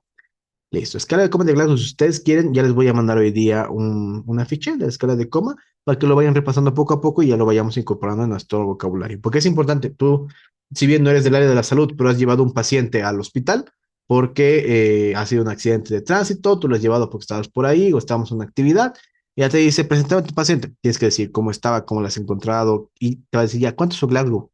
Y ahí te se empieza el palito. Si no sabes, entonces, ¿cómo sabes atender pacientes? Si no sabes Glasgow, que es algo elemental. Pero es algo que vamos a ir viendo, ¿ok? Según los resultados, el mayor puntaje es 15. De todo lo que yo he sumado, lo máximo es 15, es lo bonito, ideal, perfecto. Si está de 13 a 15, digo que mi paciente tiene un trauma de cráneo leve, ¿ok? Que no ha alterado muchas funciones. Si está de 8 a 12, es moderado, sí ha alterado muchas funciones. Y si es grave, es menos de 8. Y esto sumando. Por ejemplo, un paciente grave va a ser de que no responde, no responde, no responde. Está mal. Es 3, por ejemplo. Uno más uno más uno, 3. Esto está grave. ¿Ok? Y así vamos a ir sumando los puntajes y vamos a ir dándole una prioridad de atención. Es muy, muy grave, es grave y está bien. ¿Ok? Obviamente también requiere traslado según qué es lo que ha pasado, si tiene criterios o no para alguna otra lesión, digamos, ¿verdad? Y la E, exposición y medio ambiente. Aquí yo voy a descubrir al paciente, voy a veces retirar la ropa cortando. Esto generalmente lo hacemos en la ambulancia, muy pocas veces en la calle, solo cuando es muy necesario, y cortamos. Cuidando el pudor del paciente, abrigando al paciente, cuidando que no se una escena del crimen. Y esto con el fin de que buscar lesiones, examinar de mejor manera algunas cosas. Hay casos en los cuales, como en motocross, por ejemplo, que tienen equipos muy caros, ¿verdad? Chalecos caros, botas caras, y no te vas a poner a cortar eso. Entonces, sí, le das chance de sacarlo con calma, ¿verdad? Si el paciente está consciente, igual te haces ayudar. Y pues solo hay que quitar lo que se requiere para evaluar y hay que prevenir la hipotermia. Si el paciente está en la Blanco Galindo aquí, hay un charco de agua, está haciendo frío, ha llovido, son las 3 de la mañana, le va a hacer frío a mi paciente y eso genera muchas complicaciones. ¿Ok? Y no se puede tratar lo que no se ve. Entonces, si yo no descubro, no sé qué voy a tratar porque no lo he visto. Y tener cuidado con la ropa si es una escena del crimen, ¿ok? No es que justo a la zona donde está el orificio de entrada de la bala, yo lo voy a cortar por la mitad y ya se perdió esa evidencia, ya se perdió mecanismos, ya no pueden hacer pruebas, pero se cuida siempre toda la evidencia posible y se guarda en una bolsa y se le entrega al personal que competa. Entonces yo he hecho mi X, A, B, C, D, E, todo lo que yo tengo que evaluar, pero lo vamos a hacer al mismo tiempo siempre, ¿ok? No es muy complicado, sé que parece complicado, parece chino, pero es algo que se hace rápido, ¿ok? Y si yo tengo un paciente que tiene una mala vía aérea, una ventilación obstruida o que desatura muchísimo, pese a que le he puesto oxígeno, paciente con lesiones en tórax, pacientes que tienen una hemorragia muy grave o que sospechamos que es una hemorragia interna, pacientes que tienen un Glasgow disminuido, pacientes que han convulsionado, pacientes que no sienten sus extremidades, un trauma por apuñalamiento, por ejemplo, amputaciones de extremidades, paciente que es diabético, hipertenso, tiene muchas enfermedades y también se ha accidentado, un paciente más de 55 años que un viejito, por ejemplo, de 80, imagínense, que esté con mucha hipotermia, paciente que sufra quemaduras, una paciente embarazada, requiere atención médica inmediata y requiere que yo a los 15 minutos máximo desde que he llegado y lo esté atendiendo, ya estemos llegando a un hospital. Entonces, requiere una atención rápida que básicamente es llegar y cargar muchas veces y hacer todo este XABCD en la ambulancia. A veces te toca hacerlo porque está muy, muy crítico el paciente. Entonces, resumen de la evaluación primaria, hay que evaluar la seguridad de la escena, ver los recursos. Antes de establecer contacto con el paciente, pues hay que alertar la presencia. Señor, soy de la Cruz Roja, le vengo a ayudar. Y desarrollando una impresión general, si está vivo, está muerto, respira, no respira, se mueve, no se mueve, sin necesidad de tocarlo al paciente. Luego que ya llegó con el paciente, el X, A, B, C, D, E. X, hemorragia, A, vía aérea, control de la columna cervical, B, ventilación, C, circulación, de discapacidad o déficit neurológico y la L exposición. Pero como les he dicho, todo se puede hacer al mismo tiempo, es algo simultáneo. Ustedes nunca están solos. Si tienen alguna otra persona en su equipo, dices, ya, yo me encargo de la hemorragia, tú andate a la vía aérea y tú andate a la respiración, checa cómo está la circulación, andate a la camilla, trae el inmovilizador. Entonces tú ya te vas dando cuenta de que si eres un buen líder, delegas funciones, se hace todo al mismo tiempo. O yo reviso si hay fracturas de la cintura para arriba y tú de la cintura para abajo, entonces ya, perfecto, revisamos eso. O tú agarras la cabecita, vamos a poner collarín, y listo. Y pese a que se les enseña paso a paso, muchas de esas cosas se hacen de forma simultánea, ¿ok? Pueden hacerse al mismo tiempo. Al plantear preguntas como ¿dónde le duele? ¿Qué le ha pasado? ¿Está bien? ¿Cómo te llamas? Ya valoramos vía aérea. Si mi paciente me habla como les estoy hablando, es porque mi vía aérea está permeable. Pero si yo les hablo y se escucha saliva, secreciones, todo, otra cosa, ¿verdad? Si observamos la función ventilatoria, lo que yo les he dicho, cuando el paciente respira, cómo respira mientras habla y el nivel de conciencia. Ya estoy haciendo mi A, ya estoy haciendo mi B, ya estoy haciendo mi D. Al mismo tiempo, alguien puede estar palpando el pulso, chequeando cómo está la temperatura y la humedad de la piel. Ya estamos haciendo entonces aquí la C. Al mismo tiempo, aquí una persona ya estaba haciendo la X, ¿ok? Y al mismo tiempo, alguien ya está trayendo los insumos que tenemos que utilizar para atender al paciente. Muchas veces se hace de forma rápida. Tú llegas, ves un paciente accidentado, preguntas qué ha pasado, preguntas al paciente, preguntas a los transeúntes, ves la escena, agarras la cabeza, hasta mientras ya tu compañero te ha traído el collarín. Si no tiene hemorragia, pues ya solo te enfocas en eso. Si tiene hemorragia, es controlar la hemorragia, agarras cabeza, pones collarín, haces una revisión rápida de la ventilación, la circulación, déficit neurológico, exposición, pasas a tu camilla y a la ambulancia. Es rápido, ¿ok? Y se puede hacer todo al mismo tiempo. Con eso acaba la evaluación primaria, que es lo más pesado. La evaluación secundaria ya es mucho más ligero, justamente 10 minutitos lo vamos a acabar esta evaluación secundaria.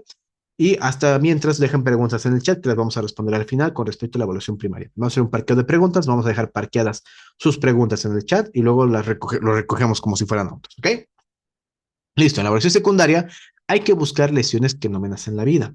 En la evaluación primaria yo he buscado cosas que puedan matar a mi paciente en los próximos segundos o minutos si es que no lo resuelvo. ¿Ok? En la evaluación secundaria busco cosas que si bien están presentes no me van a matar de forma inmediata a mi paciente y tienen chance de poderse tratar con calmita. O incluso me sirve para buscar y encontrar algo que no he encontrado en la evaluación primaria. ¿Ok? Aquí yo sí voy a determinar toditos los signos vitales: frecuencia cardíaca, frecuencia respiratoria, temperatura, saturación, glicemia, si quieren sacarle, todo, lo voy a hacer acá, todos los signos vitales posibles. Una revisión de la cabeza hacia los pies. Ahora, ojo, si mi paciente está consciente, puede ser una revisión dirigida a las zonas que más le molestan. Pero si mi paciente está inconsciente, tengo que buscar todo para ver qué es lo que puede tener. ¿Sí? Y hay que ver y no solo mirar, oír y no solo escuchar, y sentir y no solo tocar. Voy a ver región por región si hay algo normal: hemorragias, deformidades, cambio de la coloración, escuchar los sonidos respiratorios, cardíacos, ok, pulmonares, o incluso si toco algo y suena, que dos huesos están chocando, perfecto, entonces eso es lo que he oído. Y sentir, palpar las regiones, ver si hay alguna normalidad, y para eso ustedes tienen que conocer lo normal. Y a partir de ahora, por favor, siempre revísense cómo es su muñeca normalmente, sus dedos, sus extremidades, cómo se mueve su cuellito, cómo es su cabecita, siempre, para que ya cuando ustedes conozcan lo normal, cuando evalúen a un paciente que tiene alguna lesión, sepan cómo es lo anormal, ¿sí? Y van a poder distinguir al tiro. Signos vitales, ¿ok? Los signos vitales es el primer paso muchas veces en la evaluación secundaria. Si yo tengo un monitor, pues lo conecto al monitor. Si no tengo un monitor, pues lo hago de forma manual: la presión arterial, el pulso, frecuencia respiratoria, saturación de oxígeno. La capnografía no la implementamos todavía en Latinoamérica, generalmente solo en hospitales. Temperatura corporal, glicemia, si quieren sacarle, le sacamos la glicemia, ¿ok? Importante saber todos los signos vitales. Y hacemos una pequeña historia clínica que se llama el sample. Y esto es pregunta de examen por si acaso. El sample son las preguntas que yo quiero obtener y voy a sacar la mayor cantidad de información y me sirve a mí para cuando yo entregue a mi paciente o le demos el control del paciente a otra persona. Esos signos y síntomas. ¿De qué se queja el paciente? Dolor en el brazo, dolor en el cuello o hemorragia, ¿ok? No necesariamente de qué se queja, qué es lo que has visto, qué has encontrado, ¿ok? Que todo lo que tú puedas ver, ¿ok? Hemorragia, golpe, desmayo, convulsión, todo. Alergias. ¿Qué alergias tiene el paciente? Alergias a los medicamentos, capaz como mencioné hace rato, es alérgico a los antialérgicos, es alérgico al paracetamol, alérgico a los antibióticos, alérgico al látex. Entonces, ahí ustedes se dan cuenta: si yo tengo solo guante de látex, pucha, ¿cómo le hago? Entonces, es ahí donde ustedes al preguntar ya van a tener mayor datos, ¿ok? Alergia conocida. Medicamentos, aquí medicamentos que tome regularmente, ya sea que le han recetado el doctor o que se automedica, o incluso remedios o medicamentos naturistas, ¿ok? Que son cosas igual que puede estar tomando, mates, etcétera, también se ponen, ¿sí? Y si los tomo hoy día, si por ejemplo soy una persona que normalmente convulsiona y tomo medicamentos para no convulsionar y no tomé mi medicamento hoy día, voy a convulsionar probablemente. Si yo soy un diabético, no tomo mi medicación para disminuir los niveles de azúcar, se me va a disparar, ¿ok? Y al dispararse también me genera alteración al nivel de la conciencia y pues me he accidentado por eso o me he caído por eso. Entonces, es importante los medicamentos, ¿ok? E incluso estos medicamentos pueden jugarme en contra con algunas cosas, ¿ok? Si, por ejemplo, el paciente toma constantemente analgésicos, probablemente si yo le digo te duele, no le estoy doliendo mucho porque los efectos del analgésico siguen actuando, ¿ok? O si mi paciente toma medicamentos que evita que forme coágulos, entonces si sigue sangrando, es por eso. Importante, entonces, medicamentos. Incluso me sirve para saber qué posibles enfermedades tiene. Y aquí viene el otro ente que es la P. P de patologías, ¿ok? Patologías médico-quirúrgicas, que quiere decir enfermedades o cirugías. Por ejemplo, yo tengo diabetes, hipertensión, tomo losartán, tomo metformina, aquí ya te han dicho, entonces yo ya sé qué enfermedades tiene. Cirugía reciente, justo hace una semana me han sacado la vesícula y he tenido un accidente ahorita en auto y me he golpeado todo mi abdomen con el volante. ¿Puede generar repercusión? Sí, puede generar repercusión, entonces también te sirve para esto, ¿ok? Para saber qué posibles lesiones tienes, si ya tenía fracturas previas. Fíjese que he ido al traumatólogo porque ya me dolía mi hombro y ahora con este golpe se ha empeorado. Probablemente entonces tú ya tienes todo eso. ¿Sí? Antihipertensivos, todos los medicamentos, ¿ok? Porque el exceso de un medicamento puede causar algún desencadenante, alguna enfermedad. Y lo vamos a ver igual con el tiempo. Última comida o último periodo menstrual. Básicamente, si he comido recién y estoy inconsciente, me puedo vomitar, ¿ok?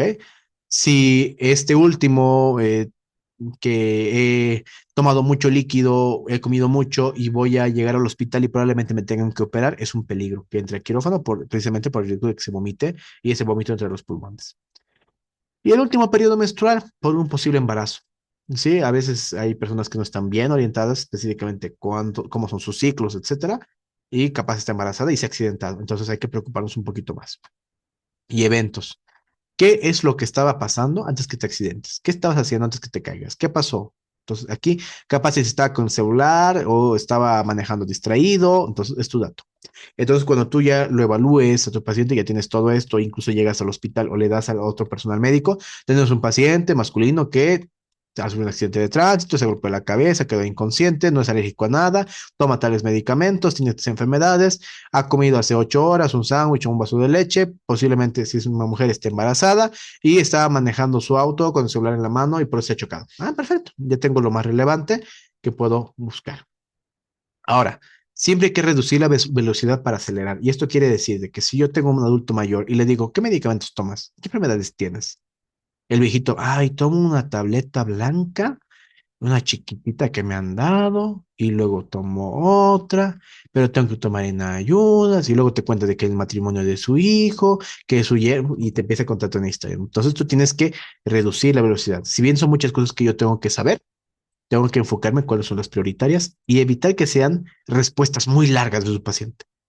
Entonces, a veces le decimos, ¿tienes alguna enfermedad? Diabetes, presión alta, problema en los riñones. Entonces, ya, ahí tú ya le das opciones y te dice, ah, sí, mira, justo diabetes. Ah, entonces, ahí te das cuenta de eso. Sí, importantísimo. El sample, pregunta para toda su vida, pregunta de examen. Y aquí ya me voy por regiones. Ya he hecho mi evaluación inicial, primaria, y ahora estoy haciendo mi secundaria. He empezado con signos vitales, una pequeña historia clínica, y voy a empezar a revisar de la cabeza hacia los pies si mi paciente está inconsciente, y si no, zonas localizadas, buscando lesiones en cuero cabelludo, lesiones, por ejemplo, alrededor de los ojos, como vemos en la imagen, que se llama ojos de mapache. Esto en golpes muy fuertes en el cráneo pasa, salida de sangre por las orejas, salida de sangre por la nariz, moretes atrás de las orejas, igual son datos de un golpe en la cabeza muy fuerte. ¿Ok? Y pues ver cualquier anormalidad, deformidad, chinchón, todo lo que pueda estar pasando en la cabeza. En el cuello lo mismo, si hay dolor, si hay rasmilladuras, heridas, si al palpar le duele, si digamos le dolía poquito y ahora le duele mucho o ya no le duele, o antes no le dolía y ahora sí le duele. ¿Ok? Palpar si no hay aire debajo de la piel, que eso es lo que vamos a ver igual posteriormente. Si la tráquea esté alineadita, que no haya distensión yugular. Eso que están viendo aquí en el cuellito, ustedes si tienen algún familiar muy viejito, probablemente se marque mucho, ¿ok? Porque tengan problemas cardíacos, etcétera, entonces se les marque mucho. Normalmente no debería marcarse, como vemos, y si ustedes se ven a sí mismos, no se marca tanto este tipo de venitas. ¿Ok? En el tórax, lo mismo. Vamos a mirar, escuchar, sentir. De nuevo el tórax, vamos a buscar ya, a lo mejor ya en la privacidad de la ambulancia, si hay mayores lesiones, si hay alguna otra cosa. Escuchar y vamos a nosotros ver cualquier anormalidad que haya. Si encontramos algo que no hemos encontrado en la evaluación primaria, lo resolvemos. ¿Ok? Y en las guaguitas, en los niños especialmente, vamos a escuchar debajo de la axila. O sea, vamos a escuchar los pulmones acá. ¿Ok? Por debajo de la axila, porque si yo escucho acá, voy a escuchar este pulmón y también voy a escuchar el otro, por la proximidad, porque es muy chiquitito el tórax. Entonces, es un consejo que también se les da en la bibliografía. Pero igual, es buscar toditas las lesiones posibles que puedan existir. En el abdomen, evaluar si no hay moretes, como vemos acá. Un morete en el abdomen no es algo que tiene que pasar desapercibido, es algo peligroso, porque me puede hacer denotar que hay una hemorragia interna, ¿ok? Vamos a palpar los 4 cuadrantes que han aprendido, los dos superiores, los dos inferiores, ¿verdad? Para que al palpar, si yo siento que mi paciente tiene una reacción y hay dolor en el paciente, por ejemplo, o está muy duro, ¿ok? O se palpan muchas deformidades, hay algo mal ahí. ¿Sí? Si mi paciente está en una postura de costado, una posición fetal, es porque le puede doler algo y el abdomen tiene que ser blandito. Si tú te tocas tu abdomen, tiene que poderse hundir un poco. No importa que seas fisiculturista, cuando estás inconsciente hay cierto grado de hundimiento y que se torna blando, ¿verdad? Cuando uno está relajado. Y puede haber lesiones por cinturón de seguridad. Hay veces en los cuales te pones mal el cinturón y más bien te genera mayor daño. O una mujer embarazada que no se ha puesto bien el cinturón, imagínense que se ha quedado acá. Le ha apretado, puede generar lesiones. Importantísimo. En la pelvis, evaluar si no hay dolor, ¿ok? Si puede movilizar un poco lo que va a ser la articulación de la cadera. Evaluar si es que está muy dolorosa la pelvis, probablemente sea una fractura. pélvica o fracturas también de cadera, si es un viejito que es un poquito más abajo de la fractura. Entonces, en ese sentido, necesitamos inmovilizar, ¿ok? Generalmente los adultos mayores sufren lesiones, fracturas de la cadera porque se caen y a partir de ahí se complica su vida, dejan de estar activos, de hacer sus actividades, se deprimen y a veces llegan a fallecer, ¿no? Es importante conocer eso. Genitales, no siempre lo vamos a revisar por el pudor del paciente, pero hay que buscar si hay sangrados en caso de que se pueda, especialmente si es una mujer embarazada, sangrado en un accidente de tránsito es muy peligroso, ¿ok? El líquido amniótico, que es un líquido transparente que puede salir de una paciente que está embarazada, pues también hay que tenerlo en cuenta. Y el priapismo básicamente es una lesión en la columna que ha generado que el paciente varón tenga una erección que no debería estar teniendo porque se ha accidentado. Entonces no debería estar con erección. Generalmente se debe a lesiones en el sistema nervioso. ¿Ok? También es importante que lo conozcan. En la espalda, si nosotros lo vamos a pasar una tabla, es ahí donde nosotros verificamos cómo está la espalda, vamos a tocar cómo está la columna, a ver si hay dolor, adormecimiento, deformidades, todo lo que hemos visto en los criterios de restricción, todo eso vamos a hacer y posteriormente lo pasamos, ¿ok? A la tabla espinal, a veces revisamos si a nivel de los riñoncitos no hay moretes también y es importante que lo conozcamos. En las extremidades superiores e inferiores, buscar desde la clavícula, vamos a ir tocando las partes óseas, las articulaciones, todo, para ver si estamos bien. Si hay deformidades, crépitos, si hay fracturas, alguna cosa, pues inmovilizamos, ya empezamos a resolver las cosas. Y la pelvis igual, desde la cintura para abajo, igual la extremidad la vamos revisando. Buscamos fracturas, hinchazón, moretes, heridas que puedan estar presentes y hay que evaluar la función nerviosa. Entonces, si la lesión es, digamos, en el hombro derecho, yo voy a evaluar cómo se mueve el hombro izquierdo para evaluar si este está bien, porque este ya está lastimado, pero este tal vez no está lastimado. Tratar de decirle, a ver, aprieta mi mano, mueve, sientes, si te toco, sientes, entonces para evaluar si no hay daño neurológico. Y si es que yo he puesto un inmovilizador, voy a controlar que ese inmovilizador no esté muy aprieto, ¿ok? Importante. Y el examen neurológico, el Glasgow otra vez, las pupilas como estamos viendo acá, estas pupilas están normorreactivas, aquí están midriáticas, sumamente dilatadas, estas son las pupilas puntiformes que les he dicho, la miosis, y esto de aquí es la anisocoria, cuando una pupila está dilatada y la otra contraída, cuando lo estimulamos con la luz. Esta es la escala de coma de Glasgow, si quieren sacarle capturas, están desde el celular, y si no les voy a mandar igual la imagen de qué es la escala y les va a servir muchísimo. Tienen que conocerla, especialmente si están entrando a una institución que es reconocida como área de atención a los pacientes, entonces es importante esto, ¿sí? Entonces, cuando yo acabo esto, acabo mi evaluación secundaria, pero eso no quiere decir que esto acaba acá. Mis signos vitales pueden variar. En mi evaluación primaria, mi hemorragia puede volverse de nuevo a activarse. Mi respiración se puede empeorar. Entonces, ¿qué es lo que vamos a hacer nosotros? Empezamos mi evaluación primaria, acabo mi evaluación primaria, empiezo mi evaluación secundaria de toda la cabeza a los pies. Hasta eso, ya ha pasado unos 5 minutos más o menos, y voy a empezar a volver a evaluar de forma primaria a mi paciente.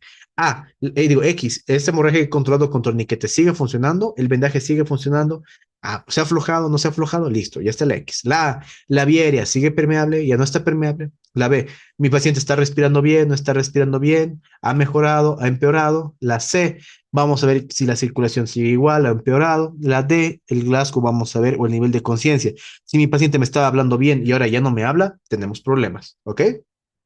Y en la E vamos a igual revalorar todas las lesiones que tiene, volverlo a abrigar. Y hasta eso, ya pasó el tiempo para volver a hacer de nuevo mis signos vitales, ¿ok? Entonces, acaba la evaluación primaria, hace evaluación secundaria. Acaba la secundaria, vuelves a hacer la primaria. Acaba la primaria, la secundaria, ¿ok? Es lo ideal porque las cosas pueden ir cambiando. Entonces, si te das cuenta, no estás sentado al lado de un paciente trasladándolo sin hacer nada en una ambulancia. Constantemente estás revisando cómo está el paciente. Ahora lo mismo, si estás en una escena y tú eres un transeúnte y no llega la ambulancia y no llega y no llega y no llega, estás tu XABCD, evaluación secundaria, XABCD, evaluación secundaria. Entonces, hasta que llegue la ambulancia, tú estás viendo estos cambios que puedan pasar. Esto es uno de los pilares fundamentales dentro de lo que va a ser el temario, la evaluación del paciente. Es clave, ¿ok?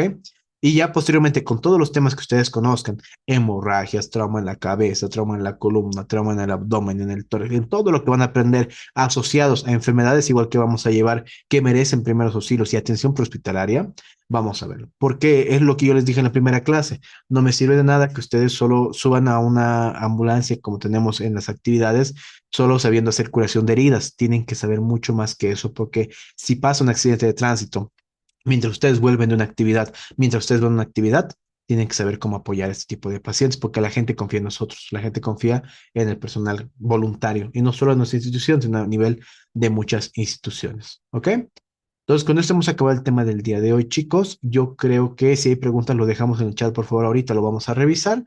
Pongan sus nombres en el chat, por favor. Vamos a hacer el tema de la asistencia también, sus nombres completos.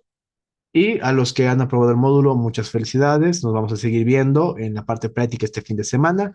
Y a los que no, nos vemos en otra ocasión, en otro curso, en otro llamamiento, ¿sí? No se me pongan mal, más bien sigan adelante y agradecerles por su predisposición de querer ser parte del voluntariado.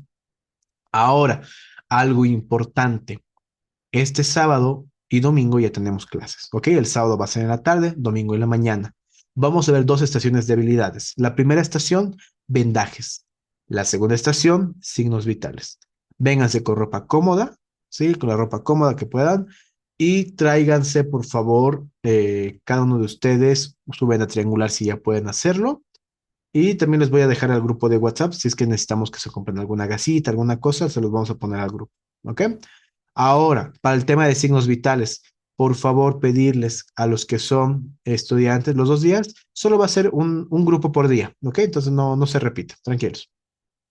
Lo que les quería decir que por favor las personas que son del área de la salud, los que tengan tensiómetro, tengan oxímetro, tengan linterna, tengan estetoscopio, por favor lo traigan, porque sabemos que somos varios aspirantes a voluntarios y pues para que podamos hacer todos la práctica sin desperdiciar mucho tiempo, traigan y nos van a colaborar, ¿sí? Entonces traigan los que puedan hacer. Y van a poder elegir el día. Por ejemplo, el sábado va a ser un grupo, ¿ok? Y el domingo va a ser otro grupo, entonces vamos a publicar para que se puedan anotar. Y la clase sí se va a subir de nuevo al Drive que yo creo que ya van a tener. Majo, levanta la mano. Dale, Majo. Buenas noches a todos. Sí, chicos, indicarles que vamos a seguir con la misma metodología del anterior módulo. Se va a mandar los horarios para que se puedan anotar a las actividades, a las prácticas del fin de semana. Como les decía César, en esta ocasión va a ser solo sábado en la tarde y domingo en la mañana. Pero se va a mandar para que se anoten recién el día de mañana, por favor. Así que un poquito de paciencia. Se va a actualizar igual el grupo también con los que Ah, han aprobado, no han aprobado. Y como les decíamos, a los que no han aprobado, los esperamos en un siguiente módulo, no se desanimen. De todas formas, igual ya les pasé los cursos que tenemos este fin de semana, así que aprovechen. El domingo en la tarde es gratuito el curso de RCP por el Día Mundial del Corazón, así que los esperamos.